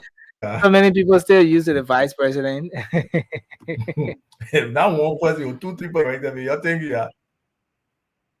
Yeah. The man was vice president for 12 years, and then he was former vice president for 6 years. So that 18 years of calling him vice president is not easy. Yeah, seriously. Yeah, seriously. You're right. Yeah, I see the correction plenty. Oh, Eddie Russell, to be honest with you, some people have put just the minimum at about $5 billion to get the country moving forward. They think about 3 to 3.5 billion for infrastructure and probably 1.5 for the other, for the other things that need to happen. Yeah. So no, the audience, they always got great input on this show, the people who watch, and it's good to get their thoughts. Tifa White is talking about the opportunity this represents for the government of Liberia to tap into the diaspora. And people, look, we had done a simple analysis, me and George Formula one time, about 1,000 people from the diaspora doing $2,000 a month, right? So that's 2 million times 12, so that just about 24 million a year if those people were available, actually coming to be part of our economy. And some of them will not come for the entire 12 months, but it will keep whoever worked for them. Each look, any of those people will need at least 5 people to work for them. They will need a cook, they will need a security, they will need probably a driver, because most of them will come with 1 or 2 cars. They will need somebody to help them run errands, and then they will probably need a special assistant or somebody to monitor things. So at least typically 5 jobs. So if you put that at about $200 a person, that's $1,000 they will be paying their staff, plus that other 1,000, other that 2,000 I'm averaging, and to put into the economy. So it would just help the economy. We reduce that to 500, that $12 million coming into the country minimum. Besides, most of them, though, they'll be in retirement. They're not really retired because they stay young, 60 to 65. They are young people. They still have business they can do. They can still transfer skills. They can still mentor some young people. So for me, the potential is very high in terms of what the diaspora can bring to the ground. And the ground should just embrace some of these people. It's not about jobs all the time. Not all people want government jobs. No, many don't. But the entrepreneurial opportunity that represents, that the diaspora represents, in combination with the people on the ground who understand what's going on the ground, if they try to be honest with each other and work together and not try to crook somebody or get quick money, Liberia can improve in a heartbeat. I ain't got any problem against the foreigners today that are in Liberia, the Lebanese, the Indians, the Chinese, and some of our, people from across the border or just in the region. But the reality is Liberians should benefit from Liberia, right? What are we in the diaspora trying to get? Say, look, the P4 market will take care of P4. P4 that easily $15 to $20 million market in Liberia, and I'm probably underestimating. We do people, we do stockfish, we do. So the opportunity is just huge. It just depends on whether we as Liberians want to work together. And if we make that commitment seriously, my people, if we make that commitment, we can really make it happen. Go ahead. Yeah, seriously, I agree with you on that, because the average Liberian businessmen and women, they struggle to compete with the other nationals in the country because of the capital. The capital is not there. If you're trying to do a business in an economy like ours, and you really want to compete with your counterparts, most of whom are foreign nationals, then it means that you should have the capital to maybe take it at certain level. But then the average Liberian starting here would take so many years, and I mean so many years, not less than 5, 6, or 7 years or so, to develop a business from zero, from scratch, from a very small capital, getting to that point where maybe they can even start to operate a store. It's going to take a whole lot, maybe not easily possible, even because of what the different issues are. So, but like you were saying, if we have a situation where the diaspora Liberians can come together and maybe come up with something, look at a particular sector, and and just decide to invest in that sector, they can compete. Because I think the Yes. diaspora Liberians are more like the middle class we have in the country. They are more like the middle class. Here we don't have middle class on ground. It's either you up there or you way down here.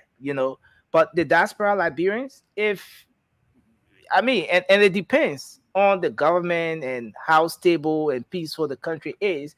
Once they can come together and identify a particular sector, the whole conversation around um, the liberalization policy, these other business for Liberian foreigners not supposed to do this, foreigners not supposed to crush rocks and sell sand and all of those things.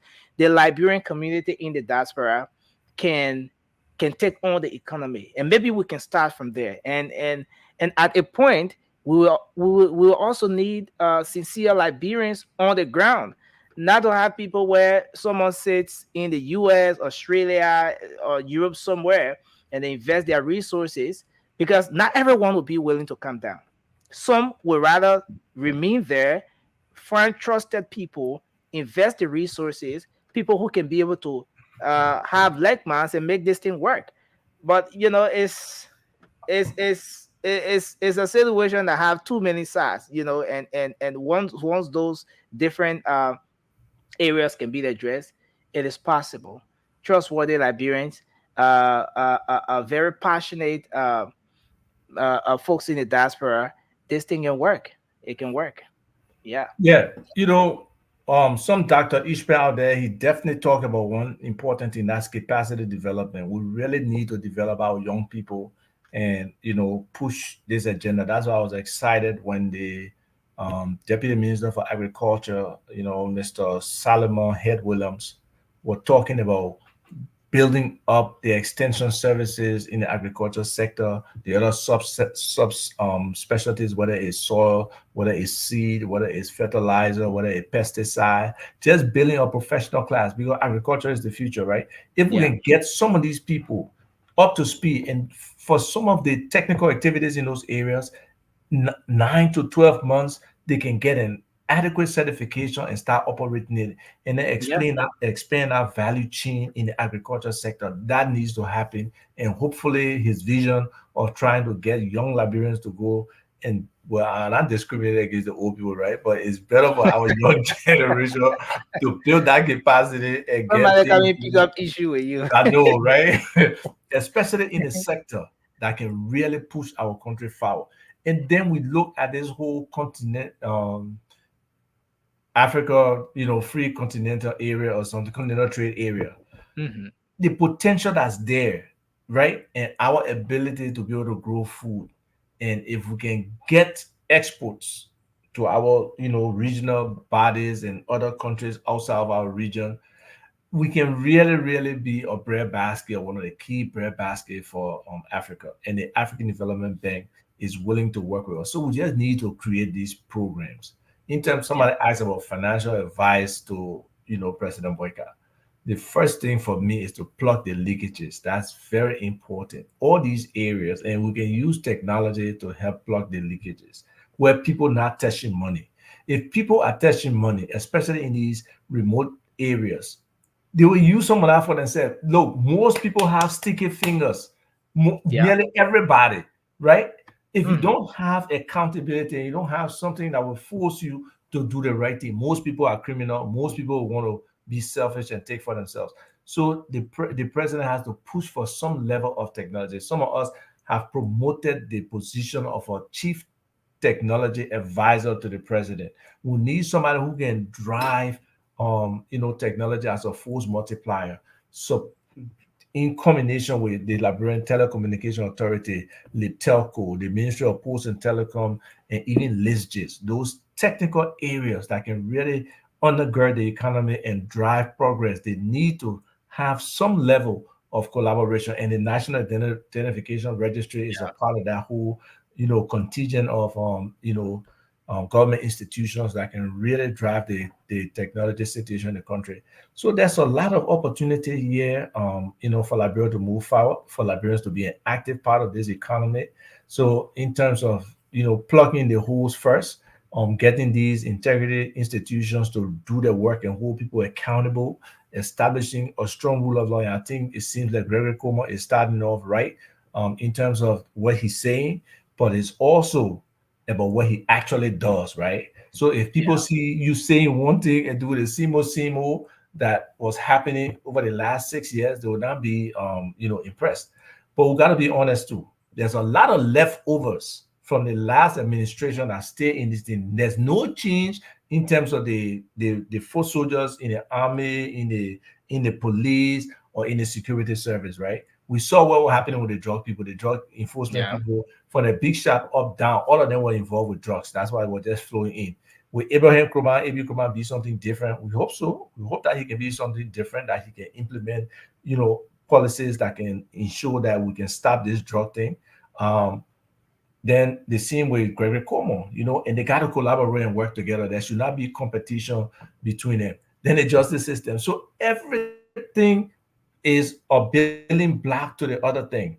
And progressively, we have to do that. We're not developing one day, 1 year, 5 years. No, it takes time.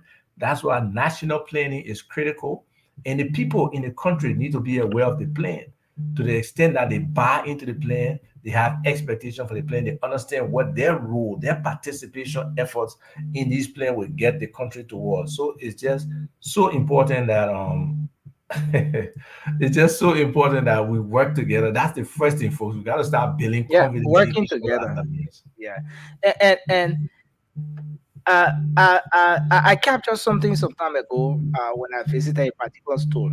Liberians usually complain about foreigners, being, the ones controlling the economy and all of that.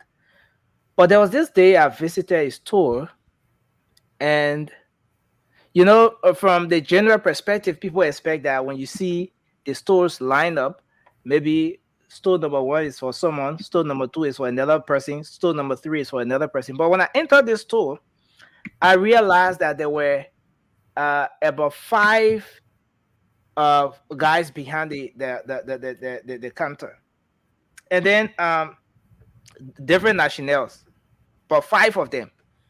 And so I wanted something from one end, and then when I moved to the other end after paying for this year, when I moved to the other end, wanted to pay back to the same guy. He said, no, that segment of the store is not for me, it's for the other guy.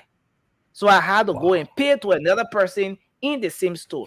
So what that brought to my mind is that most of the big stores we see here, the foreigners are progressing and all of that. It's more about those people coming together, trusting one another and stuff like that, and working together. You see a single store, but sometimes 3, 4 of those guys own the store. And the advantage of that is that it makes the whole business more attractive. Someone rather walk into a store to buy, something they feel more comfortable, more protected, especially if they have that little cash, than going on the sidewalk to someone standing near or behind a wheelbarrow or a wither market to buy from that person. So about 4 or 5 of those guys, they come together, they set up a store, they decide how to pay the rent. Every single person contributes towards that rent. And they're not doing it in a way where when this other person is not around and they buy something from his own segment of the store, you take it from your place, you go and put it to the main place and take the main money and put it in your pocket. No, So honesty, sincerity, and everything is part of what getting the foreigners, very strong, and they are to a larger extent controlling a whole lot in the country. And I think it's possible even with Liberians. You see, most of the Nigerians, they come to the country, you see an auto part shop or whatever. Sometimes there are 2, 3 persons. They are the owner of that shop. And yeah, so I think it's possible. It's possible. That's great. I know you got a show, and some people want watch your show. So what your show is about? I don't know what your show is typically. What your show about? So the late night show is more about the young people coming together and making some critical analysis on those different happenings in the country, the trending national issues, and sometimes we bring on guests, to talk about those different issues. People who have expertise in maybe some of the areas that we decide to talk on a particular day. Yeah, so that's wonderful. Hopefully, you guys as young people can really take it to another level because you guys are the key and it's important for you to start, understanding, what things are now, having a bigger vision for the country, not just, the culture we live in today simply because of the poverty and everything. Yeah. Everybody is just in the moment. What can I script from somebody today or from something today? What kind of deal can I cross today? If you put $10 here versus $100 next week, it will take the $10 today. So those kind of mindset change, is what we have to do. And the point Dr. Ishmael is raising is critical in terms of national planning. Whatever, let's say George Weah was doing some things during his governance, right? Now that President Boyka has come, it's going to be a totally different plan. Some important projects may just be left on the wayside because they were George Weah and government projects. So what he is saying, what I'm saying in terms of national planning is that we need to start to ratify a national plan. And to do that, it will take, discipline, it will take commitment from our legislators to ensure that there is a plan in place. Other countries do it, Ghana do it, Rwanda do it and stuff. And if you don't plan, basically you will fail. 9 times out of 10, or maybe 9.9 times out of 10, if you don't have a plan, you will fail. That only luck can help you, and luck is not about just something just falling on you from the sky. You gotta have some preparation. You gotta be prepared, and when you're in the right place, then things happen for you. But if you don't plan it, you don't visualize it, you don't lay it down on paper, you don't think about it, most times than not, that's a failure. So it's just important for us to take these things into mind, that there is a future and people can start looking ahead and planning ahead and, working with government, seeing what the opportunities are, how they fit in, and then we can actually move this country forward. So thank you for the opportunity for me letting me crash your show. And people, I will try to be on time. We're not on time because 3:30 will be tough for me. But probably get in by 5 and be done by 7, with the rest of the crew. So Nelson, nice talking to you. Nice Yes, chatting sir. with you a little bit, and I'll talk to you later. Peace. Okay, sir. Thank you. Thanks a lot. Okay. Well, folks, as I would like to end up on this edition of the program, I want to say thanks to all of you across Liberia. Thanks for being here with us tonight on this edition of Spoon Talk. We appreciate all of you across the world who are always here with us. Thanks to the folks across the internet, on YouTube, Spoon Talk Live on Facebook, Spoon TV, Fabric TV, and Super TV. Thanks for your contributions in the comment section. We appreciate the folks in Radio Lane as well. We're always live across the country on several radio frequencies: Spoon FM 107.5, Fabric Radio 101.1, and Super FM 95.5. Thanks to Punch FM 106.7, for always relaying the program. Thanks to the folks at Gibi FM in Kakatama, Gibi County, Premium Radio in Bong County, Trust FM in Bomi County. Thanks to Trend Radio in Grand Creek County, and a host of other radio stations across the country that are always relaying this program. Till we come your way again, my name is Nelson Colette. Have for yourselves a good day. Of course, coming up shortly is the late night show. It's going to be very interesting. You can make up time to join us at 1 a.m. The late night show comes up. Until then, have a good night. Liberia is all we have, so let's remember to keep the peace. Yes, I, a special one from the COs, Dan coming with the spoon. And your boy, Friday the Southern Band.